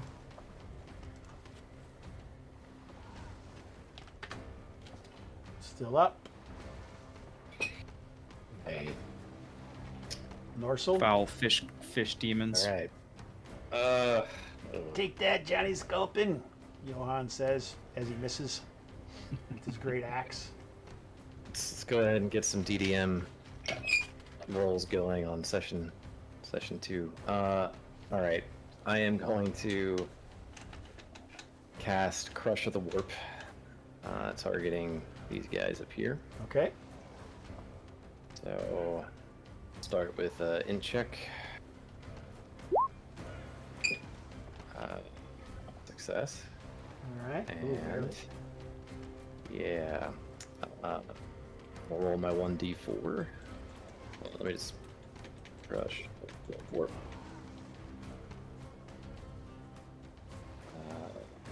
Yep. So 1d4 and a luck strength save to resist.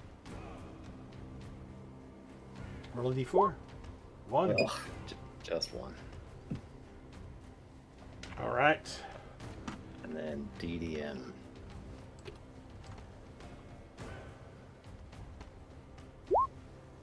Oh no. All right, so here's the save.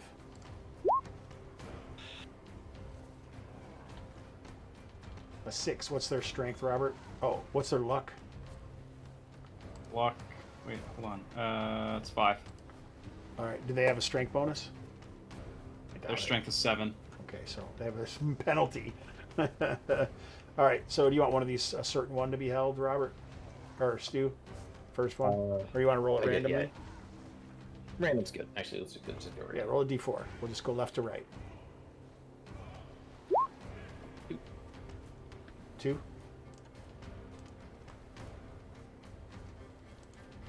Put the net on this bit. All right, sounds good. So that's taken care of. Now let's jump over to the magic. I got EDM. Yeah. I was just trying to. All right. If the roll is a natural 1, the magic functions as usual, but roll 1d100 for the effect. So I guess you just roll this 1d100, right? Yes, and then my DDM at least goes back to 1. Correct. Here we go. 34. 34.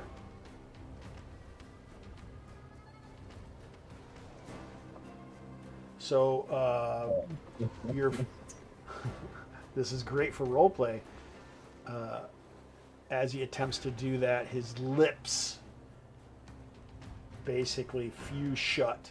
You no longer see a mouth. Like, you can see him kind of open it, but there's skin across it. So like a silent yell afterwards. Maybe like gripping at your face, but you can't. No longer seem to find your mouth. And you're terribly hungry. No, I'm just kidding. Roll, holy shit. Roll 2d12. Yeah.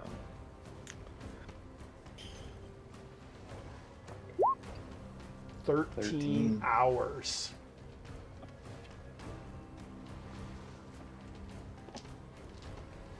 Nice. That's still better than it could be. There's a lot of crazy shit that could happen. And then, actually, I think we have one more thing. Just how many rounds is he held for? Let me roll 2d6. 7 rounds. I'm going to say it's about 8 a.m. So 13 hours. 9p. So good. Yep. Great. All right. Nice. So that's you guys, right? Yes. Did I do damage to him? How many did you do? 2? I don't remember. I thought you did. I think I did. All right. He is still going to flee. So you guys can both try to attack him as these guys rush forward. Well, actually, they failed. So actually, I think this guy's just going to run this way.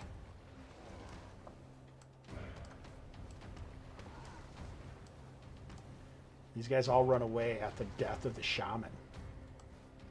But the we still get those hits. Yeah, you both get to attack this one who was fleeing. So here's Johan. Man, Johan, why did we bring you? It's all in the leadership, eh? And I attack with my spear. Critical. Oh, you just do max damage. Is that it? Is that what 19 does? Oh, no. 19 is the special thing, whatever a spear does. Special thing. Isn't there like a 19? Blade trauma, maybe? Shoot, I just had this up and I have to go back to it. I thought it was just different damage. Am I wrong about that? Yes. I am wrong? You are wrong. Weapon nat 19s. Okay, let's see.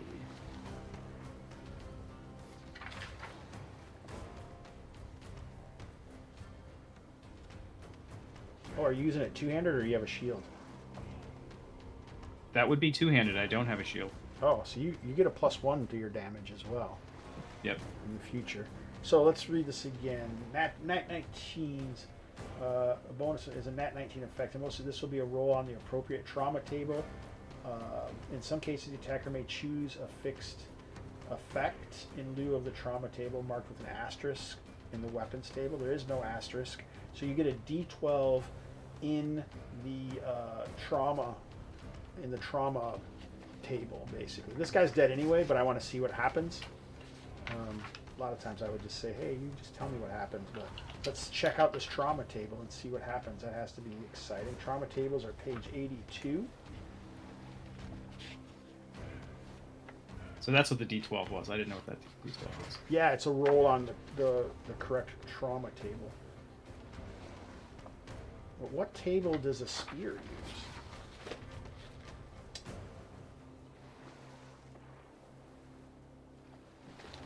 Doesn't really say. So that's a good question.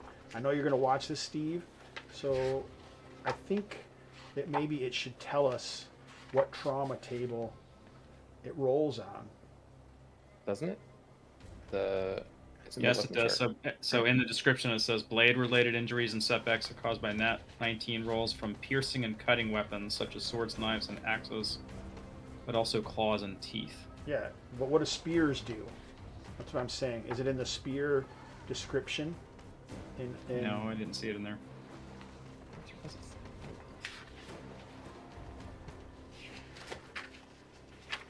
But there's not many other options. I mean, you'd have blade, blunt. If it says a piercing weapon, I think we would just go piercing. Right, or missile. So yeah, I think we're going to keep missiles for thrown. Let's go blade trauma, so you roll a d12.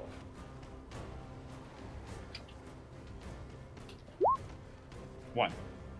A 1. Pin. The attacker may choose to pin the target to a nearby surface by piercing their armor, clothing, gear. Breaking free requires a strength check or contest for no action. But you still do your damage, so I think that like maybe you've pinned him against the mossy vines of seaweed around the thing, but you can obviously just pull out your spear with no trouble. Right. All right. Alas, poor Sculp. All right, you can hear the scream "Hey!" from the woman inside. I think that's everyone, right? Yeah. Yeah, if the other ones run. Yep, the other ones are running away. What are you gonna do?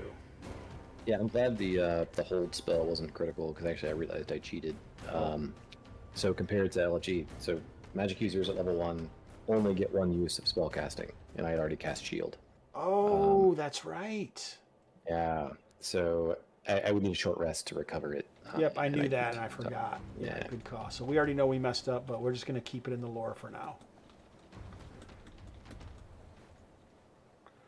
All right. Yeah, which is fine. I'm just pointing out for anyone following along with new rules and stuff. Yeah, so let's free her. Yeah. And Vicente would have, after killing that last one, would have sort of, said to Johan, that's how you do it. Do you want Johan just to great axe that thing? What are you guys gonna do? Yeah, tell him to tear that thing apart. Yeah, Johan goes to town and starts axing the thing. What are you guys gonna do while he's doing it? I think I am going to come, since it's close to us, and take a look at down here. What's this pool or anything? Do we see anything? There's a pool there, and then this is like a raised area or like an alcove almost right here. I didn't see your indication. Okay. Like it's lower here and it comes up here, so you would assume that the entrance is here if there is one. But doesn't it... Wouldn't I see what looks like an entrance here? No, because it's lower here and it goes up here. This is like, picture this as a flat area, right? And now there's like a mound that comes up right where that is. Mm-hmm. But it's not a full mound. It's only like a half, almost like a amphitheater, right? And the lower side is over here. This is the lower side here, and this is the high side. So any entrance would be up here. Okay. You know what I'm saying? I think so. Okay. Are you with me, Stu? I think so, yeah. while he's chopping it, I was going to take a lap. So if you're going to go that way, I just want to take a quick look down here, just because we knew there were some of those guys there as well, before I come back up to the top. It looks similar. So, Stu, you rushed down there. It looks similar to the area that you came in, with a slope leading to water, and it goes outside. Okay, got it. So there's no entrance. Vicente, you move up here. This guy is not here. He's jumped into the water. That's actually not where I said I was going. I was going over to that section. Right. Where at? We'll move your token to wherever you're going. Yeah, it looks I like... I had just come down here. All right, yeah, so you'd be in the slope. You stop here, and there's a slope that goes down to water. It looks like it was once an exit, but there's been a cave-in that has filled it, so it's filled with rocks. And if I move it over here, can I see stuff this way? Yeah, is there enough light in here coming from outside to be able to see right here? Yeah, yeah, you can see around. It looks like there's some kind of pool in there. A fairly large pool with a small island in it.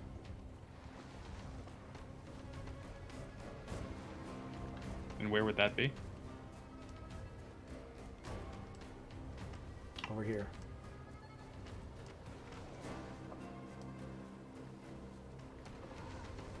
Are you indicating that? I don't see that. Where are you at? Did you move back? Okay, so now I can see. Pool with an island up there. Okay, right the here. Island, kind of. There's there's a cave at this end of it. It's a wide cave with like water going back deeper in. Yes, this all seems like a watery grave to me. Okay, then I would come back. You said the leader had like some shells and stuff on his arms? All right, so you looked in a couple different places. Stu just came down here. Stu, what are you doing now? So far, it's been not quite a turn. Yeah, so having not seen anything down here, I would have looped back up and maybe stood up here to kind of watch for anybody coming back ahead. So you can see that there's an opening here, right? Oh. All right. Yep. All right, and inside there,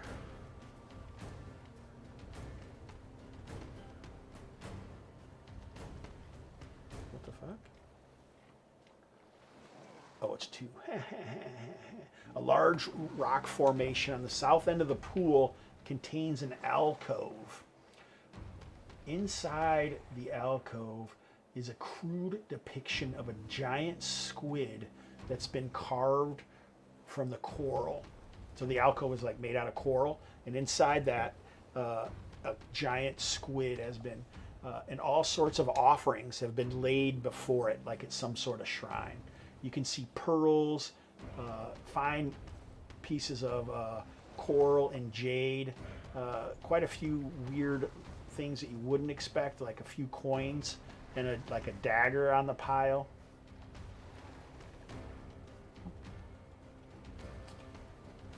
There's also, let me see if I put these in here somewhere. Oh, I never put them. There's also some other things that look really quite nice, like some pearls and some sort of like a holy symbol, like a talisman made of red coral.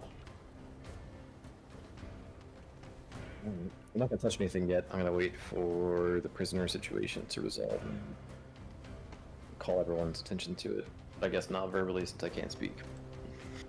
Yeah. All right. So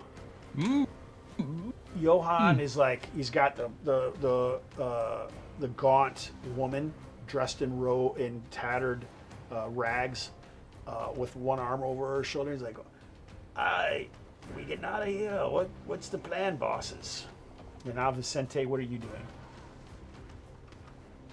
So on the return back, you said that the the leader seemed to have a bunch of shell Oh like yeah, that's right.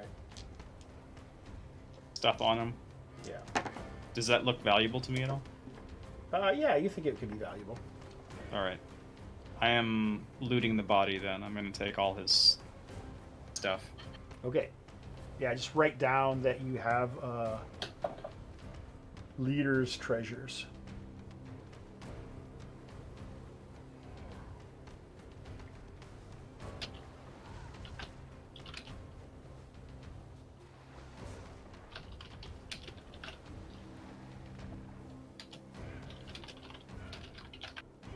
So it takes, now you guys, another round. All right, now what? Well, like motion back and forth between you and the woman, as if maybe you should check.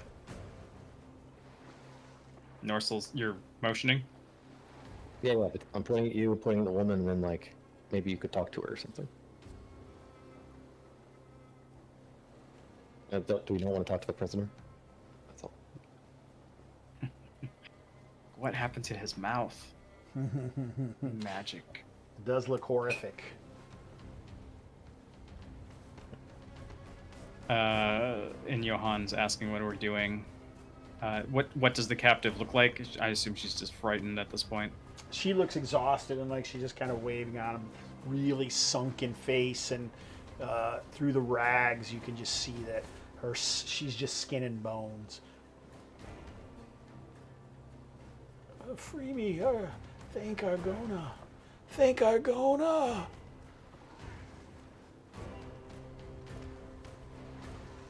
I would signal to Norsil. Let's, I'm just like waving him over. And I tell Johan, grab the girl, let's get out of here.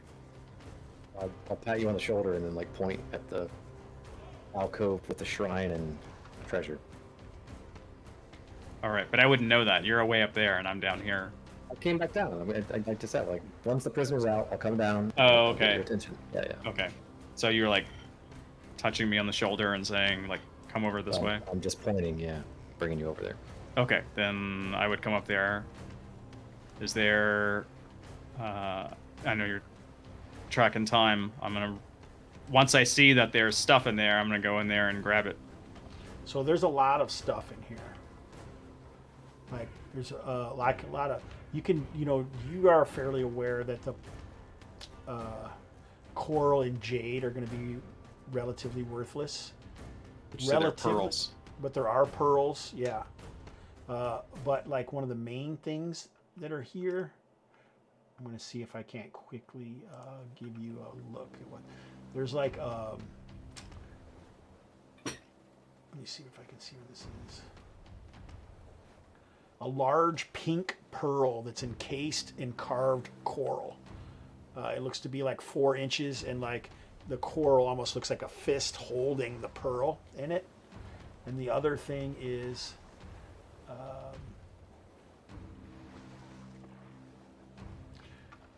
a talisman made out of coral, etched with an inverted like squid almost.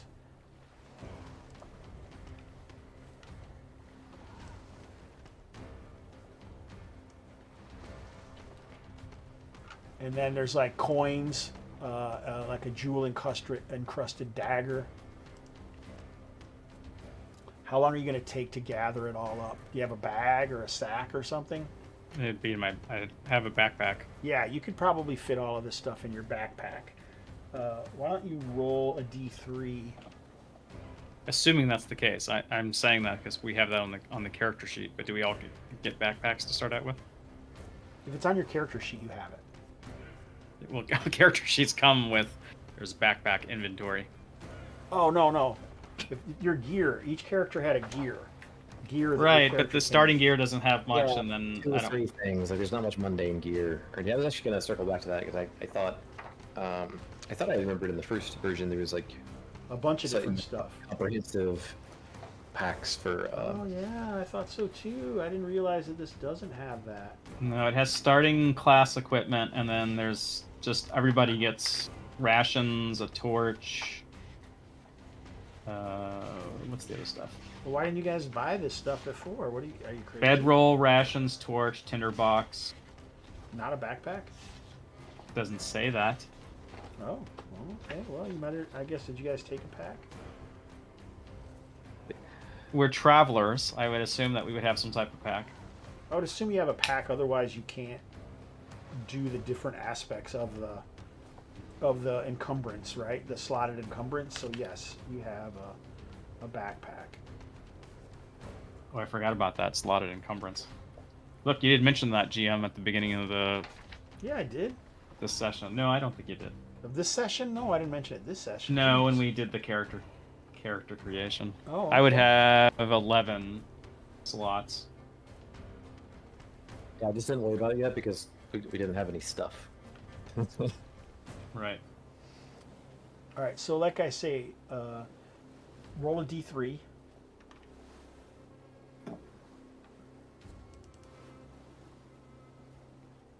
What am I doing this for? I want to see how long it's going to take you to gather all this stuff.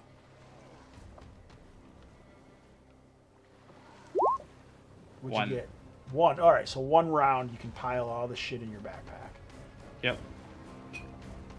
Pearl with the pink coral, or actually, is it a pink pearl with coral? Yeah, pink, pearl, and coral. Yeah. There's a What whole bunch color of is usually shit. coral? Is it white? I think it can be a whole bunch of different colors, but the pearl is pink. Right. Okay. And then there was a dagger that had what? A silver Pearls? dagger with its agate encrusted with an ornamental look. Basically, you just kind of throw all this shit in a box in your backpack, is what I'm thinking. Yep. And then I can put it. It's basically, it almost looks like a pirate's hoard or something. It does look fairly valuable.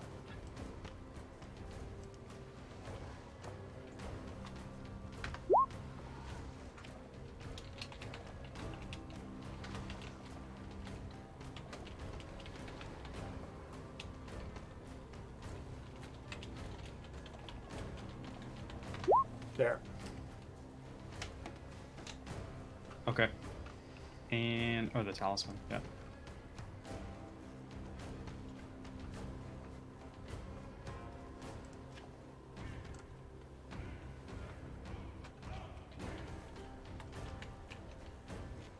All right.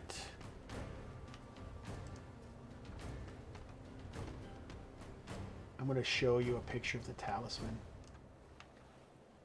I never expected you guys to be able to walk right to this, so I didn't do this yet, but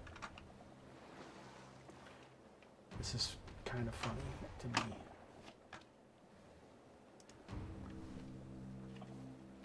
So I'm quickly I guess quick is relative, but I'm attempting to quickly throw this stuff in here.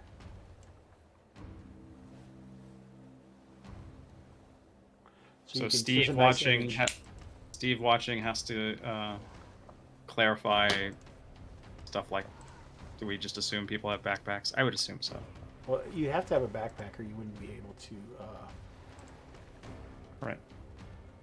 The people demand more comprehensive. No, they starting don't. I keep equipment. telling him. I keep telling him to do less and less, and screw everyone who says to do more and more specific rules. Personally, But if you're an adventurer, you're gonna have a backpack. I mean, it just makes sense. well, if you're gonna be an experienced player and make your character, you're usually gonna get equipment. If only maybe the GM didn't just shuffle us into the into a boat on the first adventure to get started. All right, you guys see those things? Yes. All right.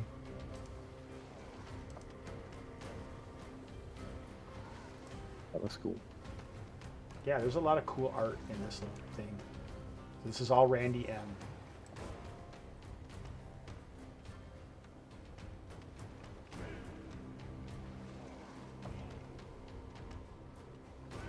While he's gathering that stuff, was it possible that the sculpins were doing something in the water over here, and you said like they were maybe like skimming the top. Like, does it look different than the other water? No, but Like, I think you're going to see on the side over small like seaweed nets that have like mussels or clams in them, because I Okay. said one was dropping one off, right? Got it. All right. All right, so this is when you start to see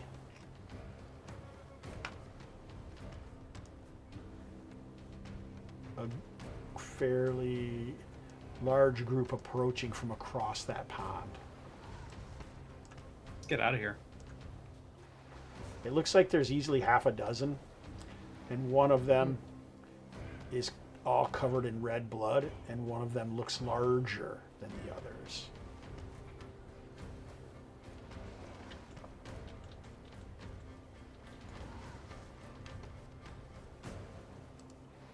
Yes. We should go. All right. Run away. Yep. Run. We're taking the captive. No, Judge Blackthorn does not have a point. That sounds crazy, like craziness to me. All right, do you guys see that talisman that it kind of has like a? Whoa, it's dark in this room. What the hell? Kind of has like a inscription on top of like an inscripted image on it. Right. Right. All right. Squid-like, right? Or just an upside-down squid. Yeah.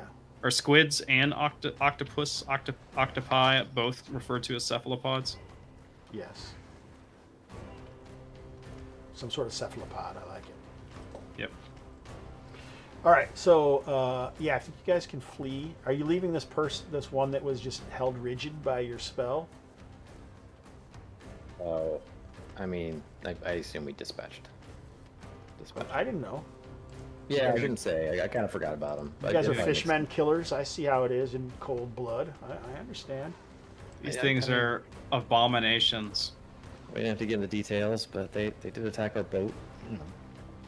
All right, so Vile creatures.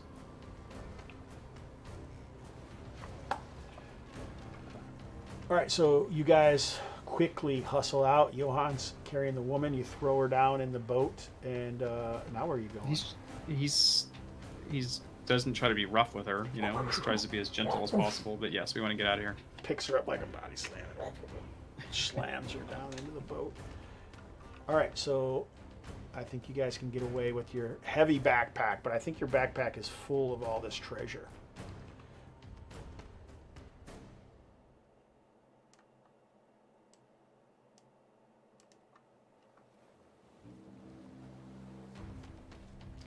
And now we're back to this map.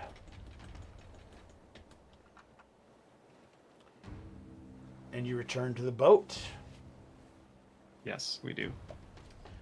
All right. And I guess on our way, we will inquire, or Vicente will inquire from our captive. Like, I'm Vicente. This is Norsil. This is Johan. What is your name? How did you come to be here?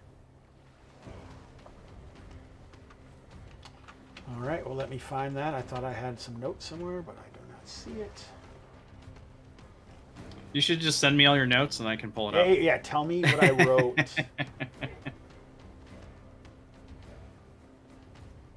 I am Elsa.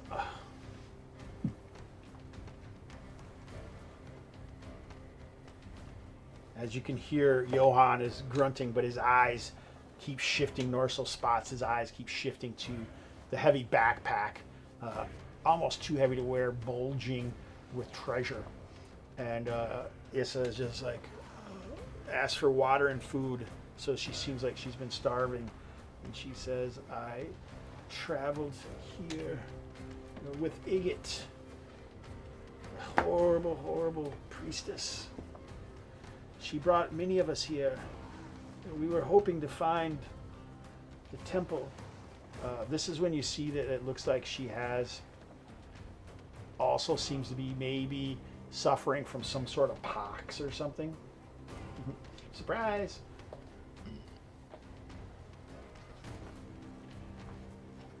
What does that mean? She's got like A disease. pustules. Yeah. Like, I mean, obviously, like all around her cheeks and stuff, there's really red sores. And she's been in some pretty serious trouble. Is this a disease that we seem to know something about? Are you guys going to know? Do you guys know a lot about diseases?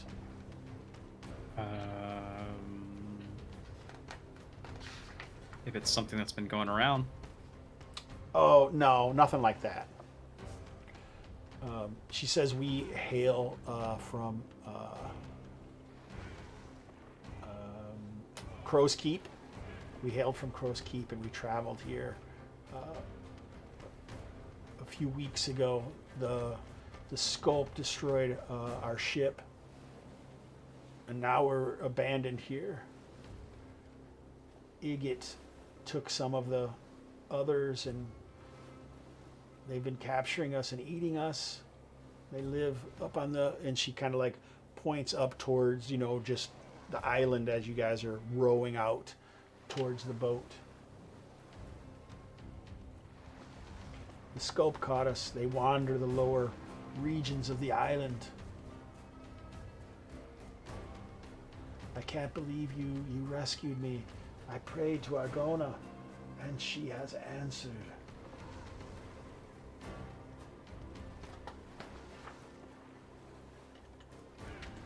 And what was her name again? Elsa? Or Else? Elsa.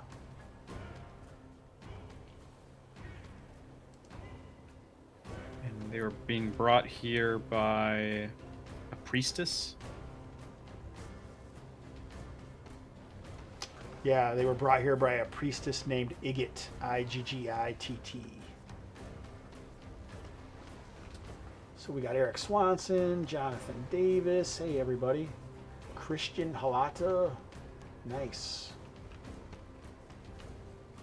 I can't believe you guys survived that. I thought for sure when you, last session, when you said you were going straight into the tunnels, I was like, oh, here we go. The water slowly creeping to cover the entrance to the cave as you reach the summit. And this would be where the others pull you ashore. Or pull us on the boat? Yeah, put onto the boat, I mean. Well, hopefully the crew does not get too upset with the state of Elsa.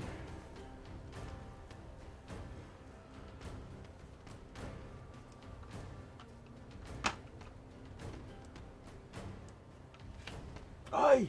Did you get it? Captain Eram says. Did you fill the silver vial? No, not yet. But we've come with some other valuables that we found. Other valuables. Mr. Aso, help the lady to our cabin. So it helps Elsa back. How does the crew react to her obvious signs of sickness? illness? Is she Yeah. well? I just sort of shrug.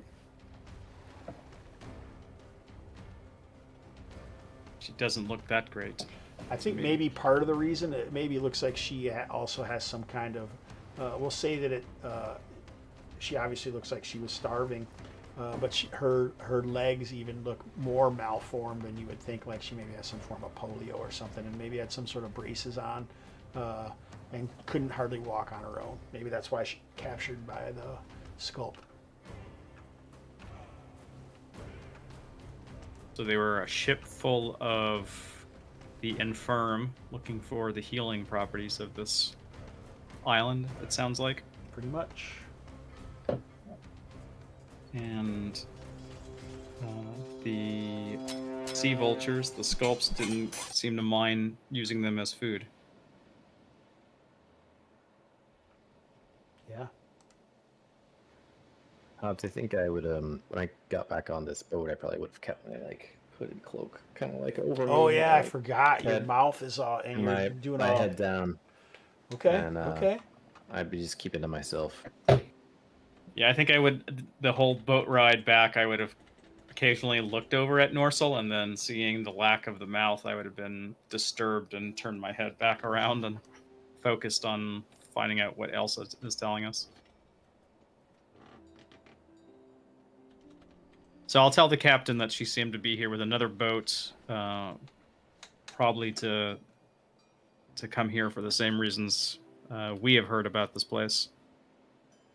But she's the sole survivor that we know of. We saw one other, but he was taken away, and I don't think he's still alive. And there are more of those sculpts in there, and we might want to be cautious in these waters around the island. I have had Mr. Esso to hand out the bill hooks. You can see they have them all set around. We'll deal with these jack sculpins, no problem. You got a job to do, lads. Well, we'll need to find another way to find wherever this font of healing water is. Well, there's also like we see the building at the top of the island, right? Right. Yes. And did we know Yeah, that that's where okay. the font of the healing water is? It's up there. Yeah, that's what the story said. That's what the story is. Right. That's what I thought. Well, we could wait until high tide to get us to. Actually, that won't. Right? Wasn't it high tide before, and we couldn't? High tide, you those can get to the stairs? stairs. We You can. were at low tide, so the water was very low on the island, Right. So then we just need to wait for high tide and get to the stairs and climb up. which would be noon. Norsil, what do you think? Yeah, I'm not. I got no comment. I think as soon as they thought that she was like really sick, they may have taken her down below. And Norsil, you could have went down there into the hold to have a look or whatever to look her over. You can see that in the corner is the corpse of the sculpt so far. They weren't quite sure what to do with it. Oh, all right. Yeah, I would get lost if I could.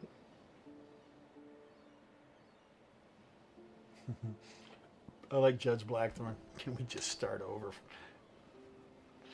Make sure we get it right. We're too excited to get into this great game at the Gamerhood. Yeah, I know. I used giant vultures last week. I used giant vultures in the last Kalmata adventure. I mean, I just don't have a new original idea. Gabriel's doing what I was doing. That's how Norsil is trying to communicate at this point. All right, so I think we got to figure out. All right, what are we gonna do? Are you gonna? You could definitely take a short rest, but it's not gonna do any good. In what regard? What? How would it not help? Like I would regain Because a you still won't be able to cast the spell. Oh, sure. Because of his. I'm also still down a couple hit points. Like, Oh, okay. I say we spend the time regardless, and we. And you could have done that in the boat. Because it's immediately after is when you're supposed to take a short rest, and you can't take another one until something significant occurs. All right. Significant combat, I should say. So let's check out the short rest and see what it says, because we haven't had one of these before, right? No. All right, combat. Wounded, death save, die. Healing and recovery, page 87.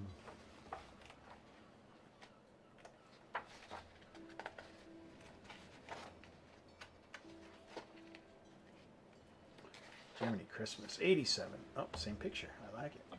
All right. After taking a short rest, an adventurer makes 2 willpower checks.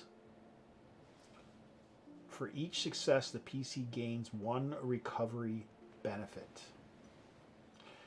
If at least one roll is a great success, they get an extra recovery benefit. A character's re-rolls are available for these checks.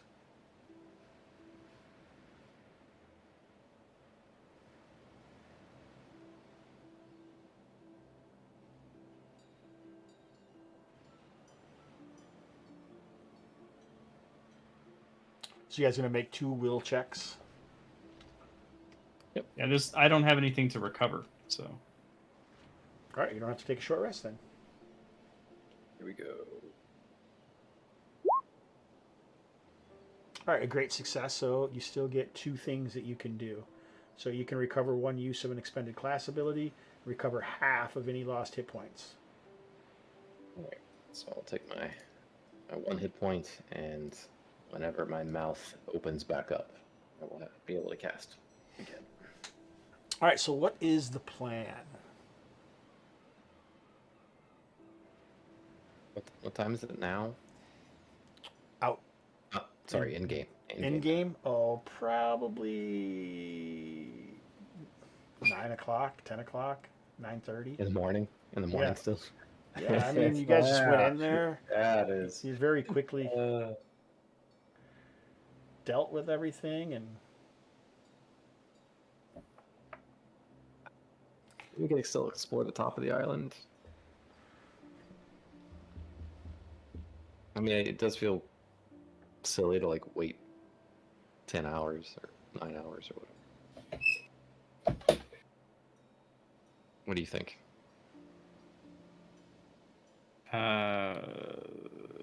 you could start rowing out fairly quickly, and the high tide would you'd be able to get right off onto those stairs. It is a Yeah, and difficult ascent. You know, it's going and to take still- quite a while. and still looking out at the island. I mean, I don't know how much we'd be able to see. Do we see any movement, any signs of life on the topward side of the island at all? Let's take a look.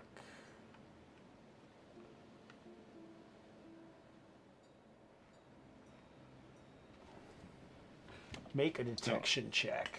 I can see you guys are up on the deck of the summit, peering at the isle, waiting intermittently as the water slowly rises. Yeah, I'd be playing a little tune in my panpipes right now, but I'll take a look. Are you staying down so no one bothers you, Stu? Yeah, I think so. Or, I assume Vicente will come down at some point. We can at least try Do you to. want to use a reroll pool for that? Yeah, that's a good idea. I'll Oh do wait, that. you can't because you don't have detection. Oh, it has to be a skill. Okay. Yeah, you have to have the skill. That's why you can only use the reroll pools in that situation. All right. So you don't see it. It looks empty. Oh, so I do want the short rest. Does it do anything with luck? No. No. Okay. How do you get luck? Is it a long rest? Long rest, or there's certain thing that you can give it as a reward. As a GM can give it as a reward. Okay.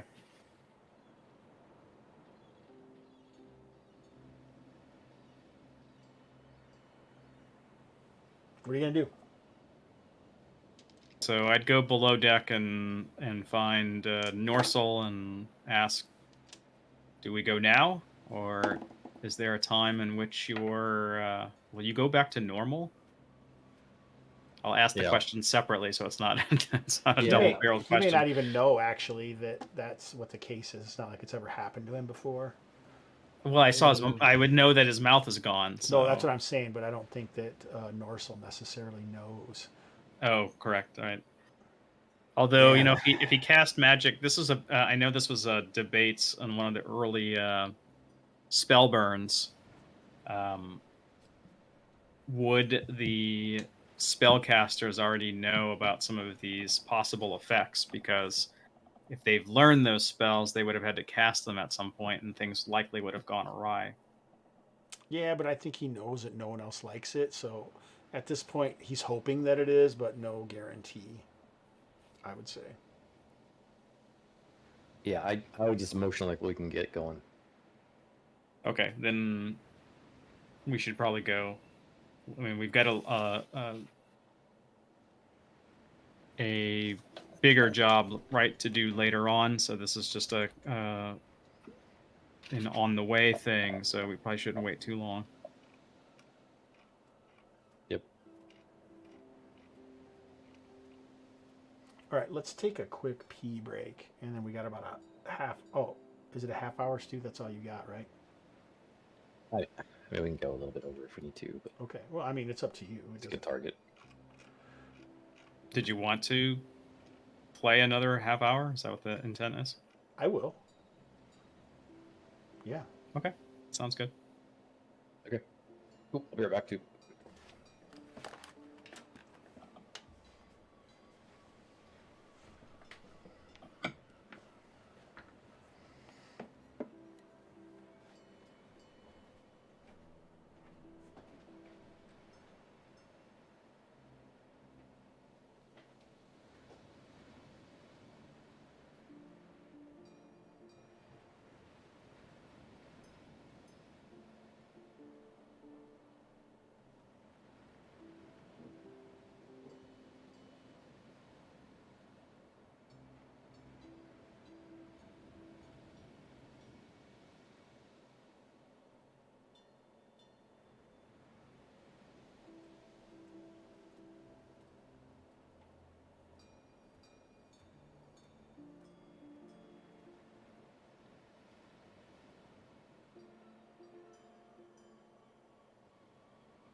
All right. So those guys are definitely taking a break. Don't they know we only got like 22 minutes? Oh my goodness. Oh, here comes Stu.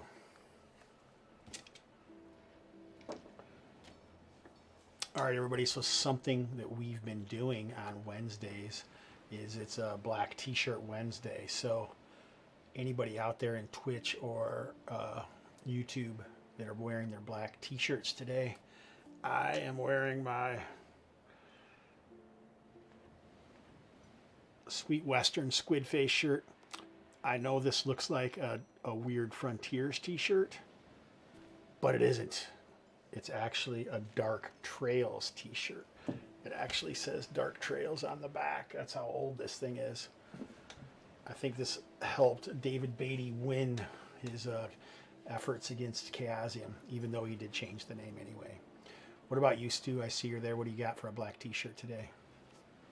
Yeah, I've got a DCC shirt. What the heck? I don't even know if I recognize that one. I don't know if I've ever seen that one. Where the hell did you get that? I got it directly from Goodman. I just put it in order. I put it, I don't know, a few months back. Nice. Looks like Gabriel's got an Inferno Road t-shirt. I think I had that on 2 weeks ago, didn't I? Inferno Road. Nice, Gabriel. Good work. What about you, Captain or Judge Blackthorn? Looks like we got Jonathan Davis, Eric Swanson, and Christian Halata at the YouTubes. Possibly, I don't know who's still there. If anyone's got a black T-shirt, we'll see what Robert's got on. I don't know. We didn't tell we didn't tell Levi from Planet X Games last week that he was supposed to wear a black T-shirt. Oh no. Oh no. He didn't know. He was like, "Oh, I would have worn one." You know, he's got a million. Yeah. I thought you were playing Tales of Argosa. I didn't know, so I looked. Pickpocket Press does have a Redbubble site where you can order an LFG T-shirt. Yeah, I had one. It was like a light blue with the sweet low fantasy gaming symbol on the front. Yeah, it's got like pretty sleek design. I thought it looked pretty good. Yeah, Also, it is. Maybe another add-on for the future Kickstarter is a new design for Tales of Argosa shirts. Nice, let's do it. Men for what? Maybe we'll do it as a contest. I don't know. Ooh, you have a dark do we know? Trails. Is it gonna be crowdfunded or like Kickstarter type thing? Yeah, it'll be a Kickstarter. Yeah. Cool.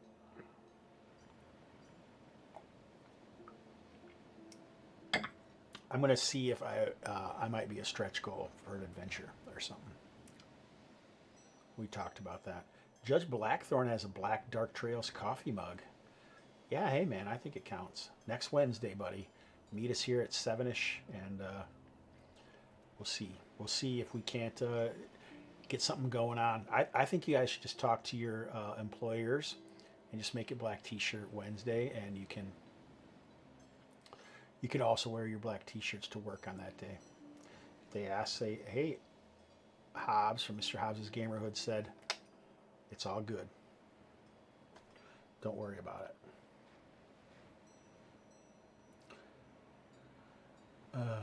We didn't finish the vignette actually, Stu, so we're gonna have to do it again. We're gonna have to get Levi back on here with. You haven't played any of those low fantasy gaming. Oh yeah, you did, Stu. Your character died, didn't he? That's right. I remember with Peter. Yeah. Yeah.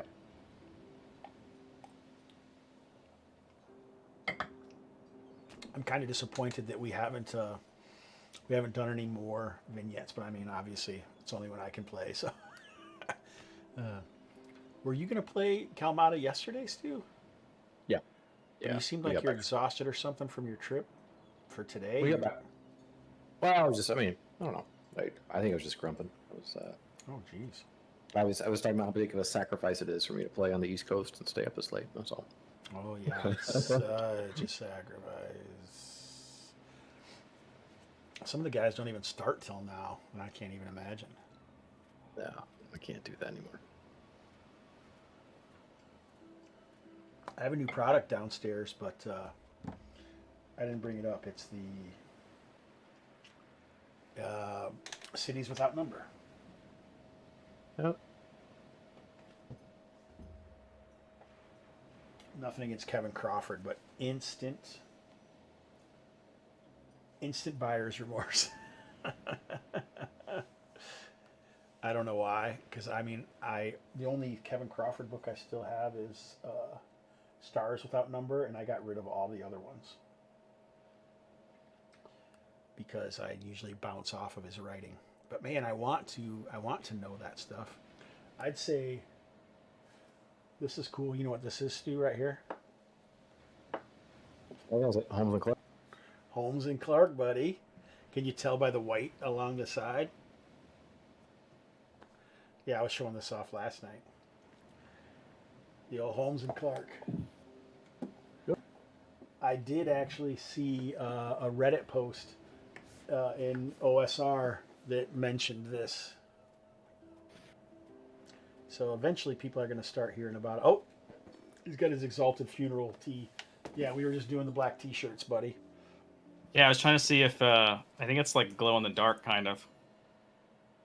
Yeah, I noticed that earlier. I couldn't tell if it was just your lighting or if it was glowing. Yeah. I think it's a glow in the dark, and then this is like a chud I was going to say, is that a chud coming out?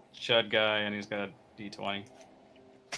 I don't think they have this shirt anymore. This is like in the early days. This is when Exalted Funeral first started.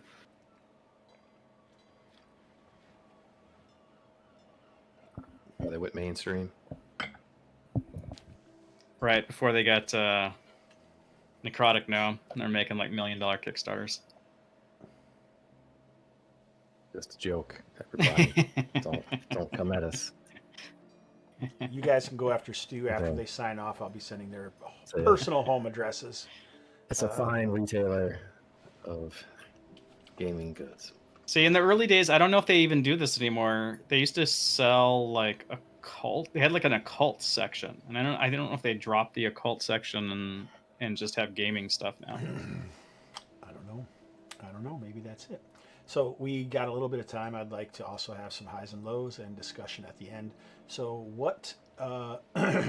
What's the plan? Is the plan to return to the island at noon for high tide? Yep. High tide, go to the stairs, I guess. There'd only be really one place that we could do that, right? Yep.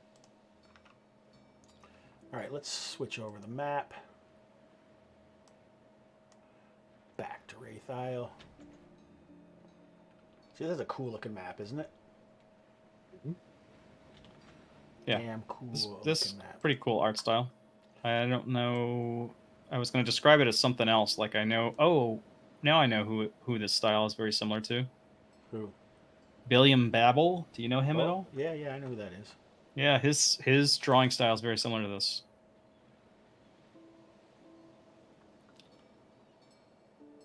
All right, so this is kind of where you come off and you have that stairway that leads up the quote-unquote mountain. This is that large stone that you could see, Right. and this is the stairwell. All right, what's 4 and 5? Let me see. All right, so what is your intentions now, my friends? Oh, Johan did return with you.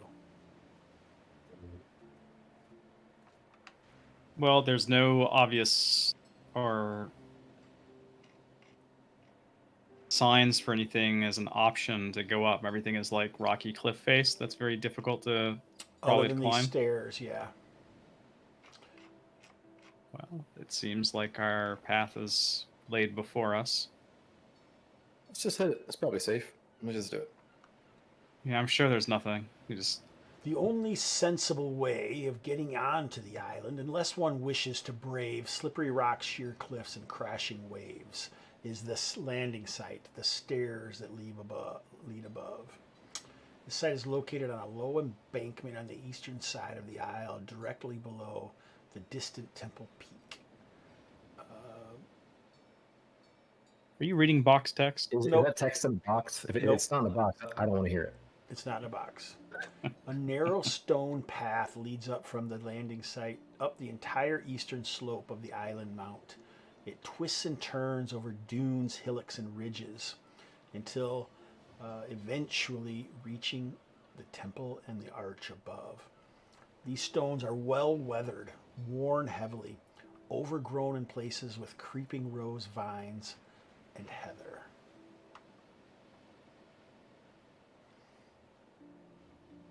It takes quite a while to traverse the stairs. It's a shit ton of stairs. It's going up 500 feet. Are you guys just going to start going up? You do see this massive stone here. So you've mentioned it a bunch of times. It must be significant. Well, it looks like it was not from here and it was placed here. Oh, right. I want to definitely point out any significant locations. Let's go check it out. We'll go check it out before we get on the stairs. Okay. Norsil's like nudging me and say, let's take a look at the stone. Okay. So it's massive. The stairs are not too far off from it. Because right here, you know, are the stairs where you're coming. And I mean, it's... Oops. Oops. But the stone doesn't look like So from like as close 100 as we feet get. off. So Right, we climb up the stairs as we get closer to it. You know, as close as Mhm. we can get to the stone. Does the stone look like it's embedded, like it's been thrown there from some gargantuan creature? it's a huge white rock standing on the far end of, I'm reading, on the far end of a clearing and looks oddly out of place against the sandy coral dunes and vegetation. It seems to be crescent shaped with its convex face located on the eastern side.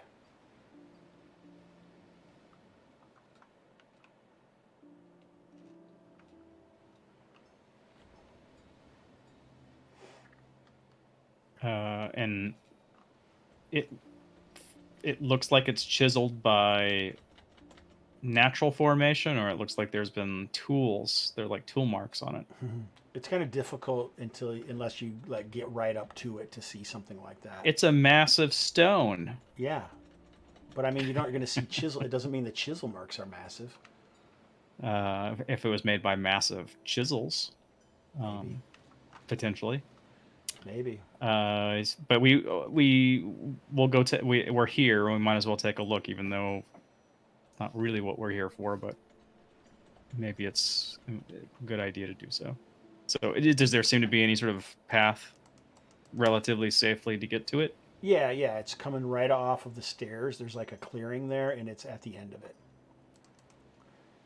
So. Yes, we will go walk over closer to it and inspect the. I'm just going to use your boat as your guys' marker. That's the party token. It's an airboat now. That's right. All right. There we go. All right, large. It's over 60 feet long. Reaches a height of about 20 feet.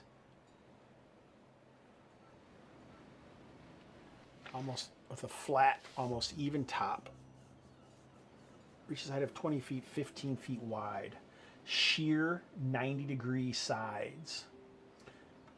It looks like it's made out of quartzite.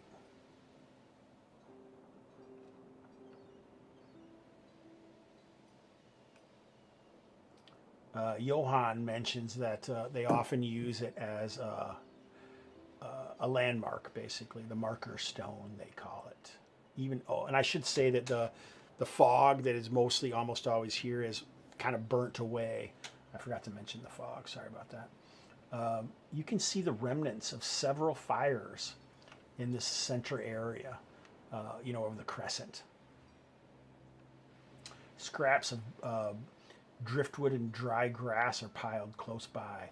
Charred bones are among the ashes in the circular pit of the campfire.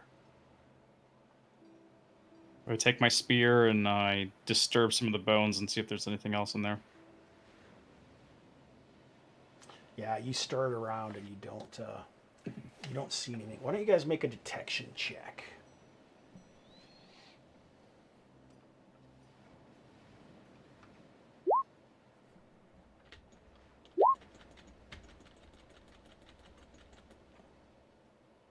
All right, so great success.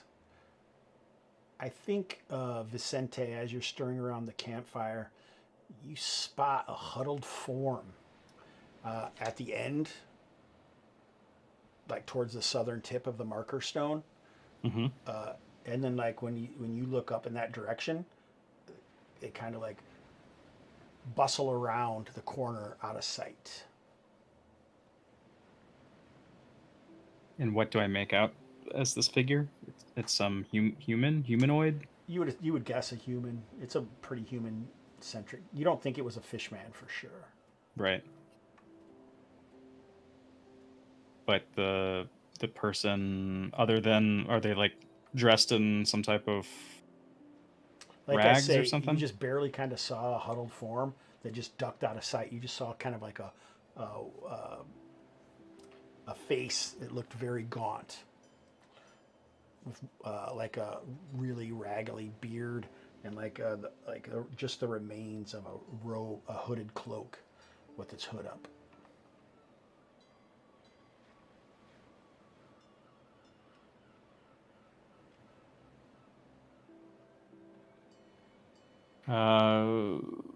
I will call to whoever that was and say, "Greetings, we are visitors to this island. We mean you no harm. Come out, No speak with answer. us, tell us about the temple of the island." No answer.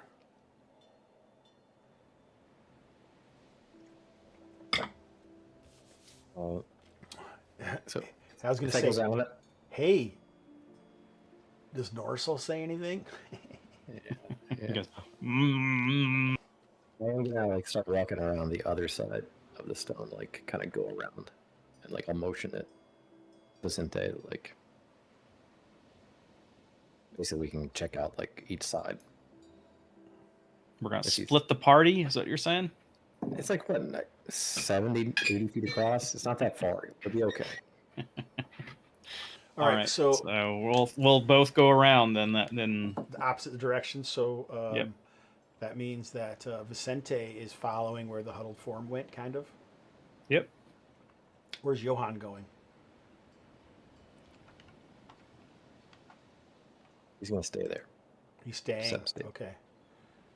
All right, nice. All right, so I think fairly easily on Norsil's side, you can see the clearing kind of goes up and then there's almost a sheer cliff. You can make it all the way around, but just maybe 60 paces to the west of the southern tip of the marker stone, you can see like half of a small boat, like a dory, upside down, nestled against the hillock. Okay.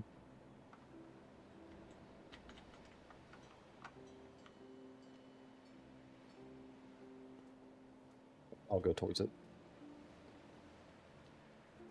Are you guys leaving Johan, or are you both going over there? Well, it's kind of like behind the stone. Yeah, down Right. over here. Yeah. Well, it's kind of the side that Vicente went Yep. on. Yeah, right? so you kind of Yeah, meet okay. him there, and just like I say, about 60 paces away, you can kind of see like an upside down rowboat or a dory. So we both see it at the same time. Is what you're Yeah. kind of about Yeah. the same time. Mm-hmm. I'll say what I said before. I'll say, "Greetings, stranger. We mean you no harm. We're just here to find out more information about the temple." You're just kind of yelling that into yelling that. at the I'm boat. directing it towards the boat. Yes.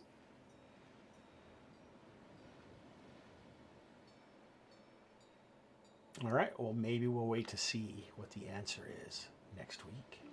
Ah, that's a good cliffhanger. All right. Nice.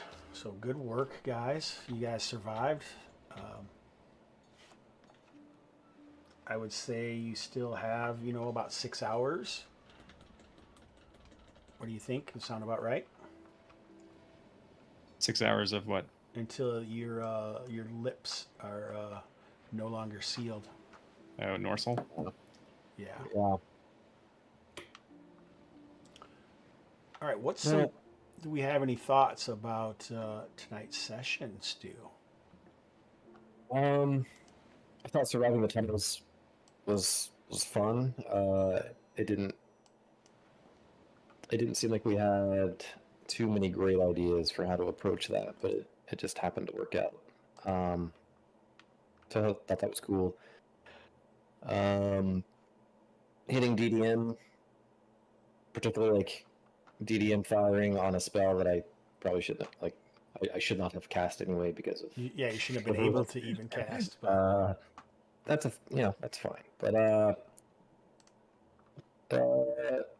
like being muted is not awesome, but like it's always fun to kind of roll on that kind of table. So Hitting yeah, I DM. thought it was good. I'm still sort of like intrigued to find out like what's going on here. Whether there's a relation between Temple and the Sculpins, or yeah, I don't know. It was cool. Thanks. You got any initial thoughts, Robert? I like the mysteries that we're trying to figure out what's going on. The plans weren't bad. I mean, I thought making a distraction seemed like it was a pretty good thing. I mean, we hesitated, but hesitating was pretty good because most of the fish guys then left. I wasn't particularly like thinking about Vicente. I mean, he doesn't want to. I don't think he would really be happy with people being enslaved and captive, but at the same time, he's not ready to risk his life entirely for complete strangers he knows nothing about. So that we rescued one would, I think, sit well with him. And then it came with some benefits. What about any system thoughts other than what we've already discussed? So let me get this straight. So with the casting, you can only cast. So there's a roll to cast, but then there's a limit to the number that you can cast. It's not a roll to cast, and as long as you continue to make the check, then you're good. You make an intelligence check. Whether it's like success or fail also has implications on like how you might How roll or good count the spell DDM. cast is. Yeah. Yeah. Oh, okay. And yeah, it can do It can like a increase terrible the power. failure. It also automatically triggers DDM. Right. Okay. But yes, like per level, you only So- get like one use of. So you can't get like a great success, which allows you to cast it again. Correct. Yeah, It would just have a possible bonus to the spell effect. Yeah, the spell is extra potent, which is in each individual spell, and then and your DDM check is made with advantage.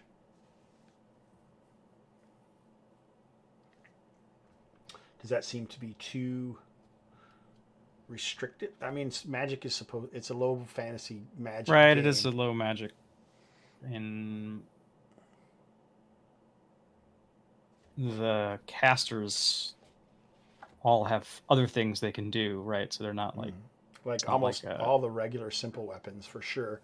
right. They're all the casters are almost like a 5e warlock kind of in that respect. I think their Right. spell lists, their capabilities of what their spells are greatly limited, but they can still use other weapons, and they have some other things they can do. It just hasn't really come into either of the sessions yet, really. Right. So other than the differences with the DDM die for different levels, how does it differ from LFG 1E? The different dies, there was no intelligence check. Okay. So it was just cast before. There was no roll to cast? Correct. So they've made it a little more difficult. What about you? Can you think of anything else, Stu? The spell, there's a lot less spells, but they all have like multiple effects. The DDM die was not the same. Yeah. And then you have access to all the spells, is that right? Yes. They're not leveled, I know that part, but you don't have to have like a spell book or any sort of knowledge about for any of the spells. Oh no, you have to choose. Yeah, you only have certain spells. Okay. You don't get them all, and I think they're randomly rolled as well. What do you think? Do you feel really limited by this class or anything, Stu, at this point? No, I don't.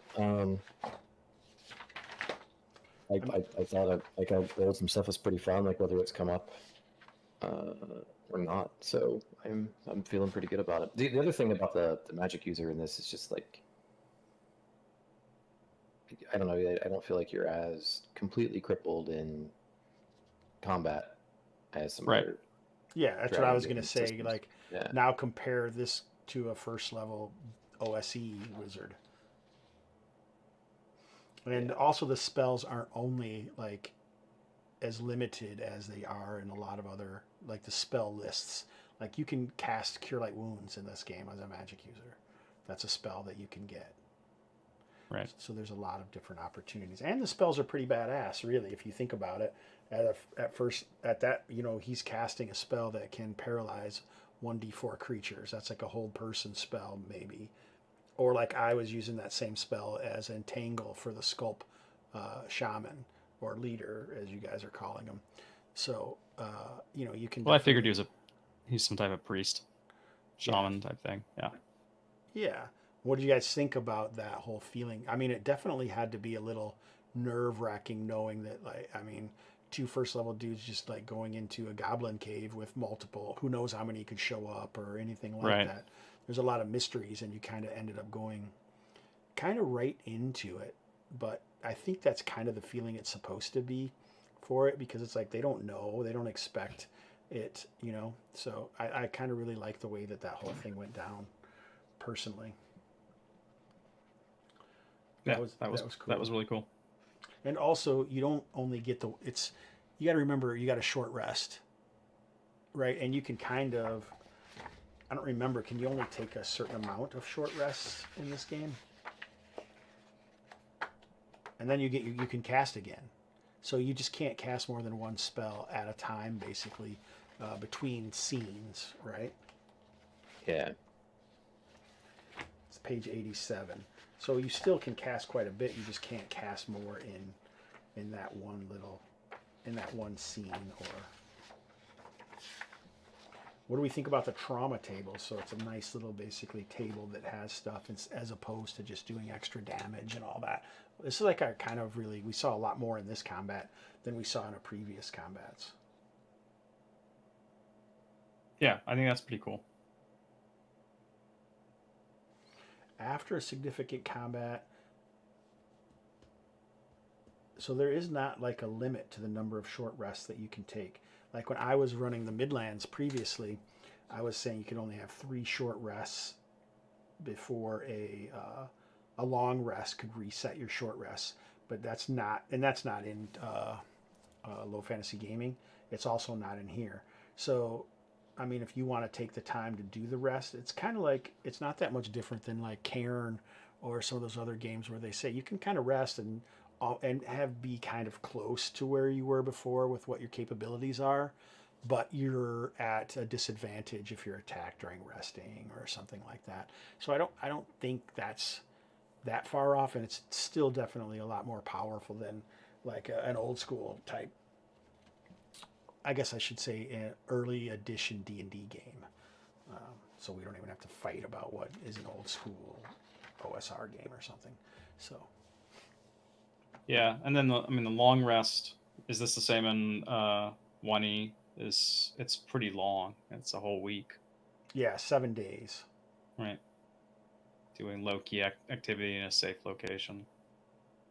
Yeah, and if you do any strenuous activity or battling or anything like that, then that increases another day.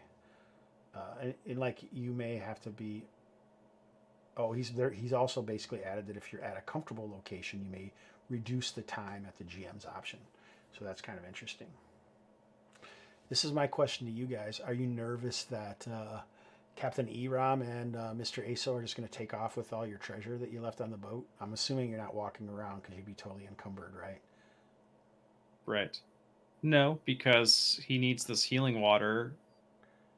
He has been hired to go out to do this job. And you guys have known these guys. It's not like the first time, you're kind of trusted members of the crew, right? It's your safe place. That'd be terrible for me to do something like that to your safe place. Also, like, it was a good haul, but like I don't know. I don't feel like it was warrant. Like, it's not good enough to warrant that kind of betrayal. So, like, if it were to happen, I'd be like, oh, I mean, that wasn't going to work out well anyway. Yeah. Right, and then we will go find him and we'll hunt him down and kill him and take his ship from him. We'll get some additional help from what's his name? Lord Namfo, Master Namfo. Yeah, Master Namfo. He's got an actual Karokian name. I got this, Stu. All right, so do we have anything else that we want to add if we actually talk about highs and lows? Or no, we covered everything. We good? I think so. Stu, what about you? Yeah, nothing else for me, I don't think. All right, well, I'm glad, and I'm thinking that we're going to get a lot better at this. I mean, missing a week is always going to slow me down.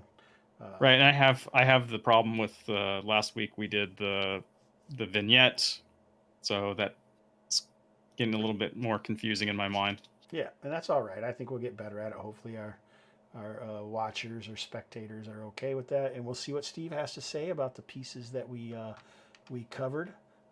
Thanks everyone who chimed in on YouTube and on the Twitch stream. It was awesome. Very much appreciated. At this point, we're talking about a return of the Libram Society on Sundays in the evening.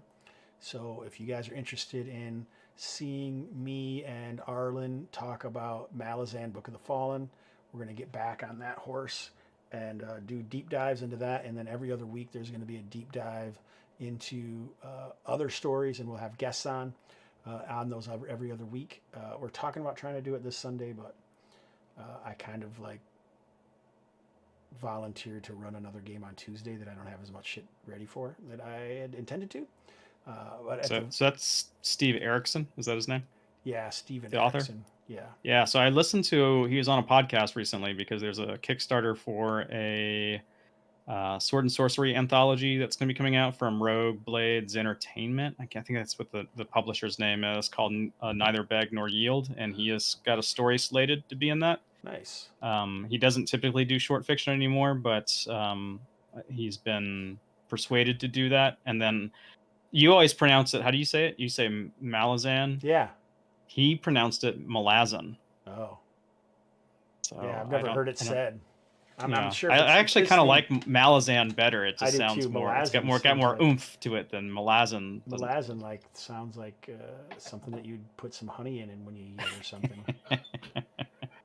But there's that Kickstarter's. Look, I'll promo that, even though I'm not getting any kickbacks on that. But that's an ongoing Kickstarter right now with a bunch of other sword and sorcery writers. So, well, that sounds cool. So yeah, if you're interested in that, it's a literary live show. We like to have a lot of engagement, and I'm not saying I make a lot of fun of Arlen during it, but I kind of make a lot of fun of Arlen. But that's what I'm there for. He's the smart guy. I'm just like the guy who is there for comic relief. Who would have thought? Who would have thought? Yeah, that's totally unusual. Hopefully we'll get, maybe you'll come on, Robert, Stu. I don't know. Are you a aficionado for some short stories that you'd want to talk about sometime? Short stories. I've never read any of Malazan or Malazan, however you say it. I'm only aware of it because that you were doing that, and so I've heard about that. And I know some people say they get intimidated because isn't there a bunch of books on the series? 10 700+ page books. Okay, yeah. Normally I wouldn't get into that because it's too much. We're doing a chapter every other week, pretty much. And then we do a different, we've done Shadow Spawn from Thieves World anthologies, because every other week we do a short story that's unrelated to Malazan. And then on the other week when we do a deep dive, only maybe one chapter, and talk about how that something in that book will maybe be, or that chapter could affect your role-playing game, and talk about the characters. There's a million characters in these stories, and there's so much stuff going on that we're probably going to do a recap show and try to catch up that. But that's going to be Sunday evenings. I don't know what time yet, probably 5 or 6 Central. And then on Wednesdays, of course, we're going to be doing this. And then any Kalmata games or any other games that we can fit in, we'll be putting on the Ritz, the Gamerhood. Other than that, I think it's time to listen to the dulcet tones of T.J. Drennan. Thanks, guys, for joining me, and thanks to my players.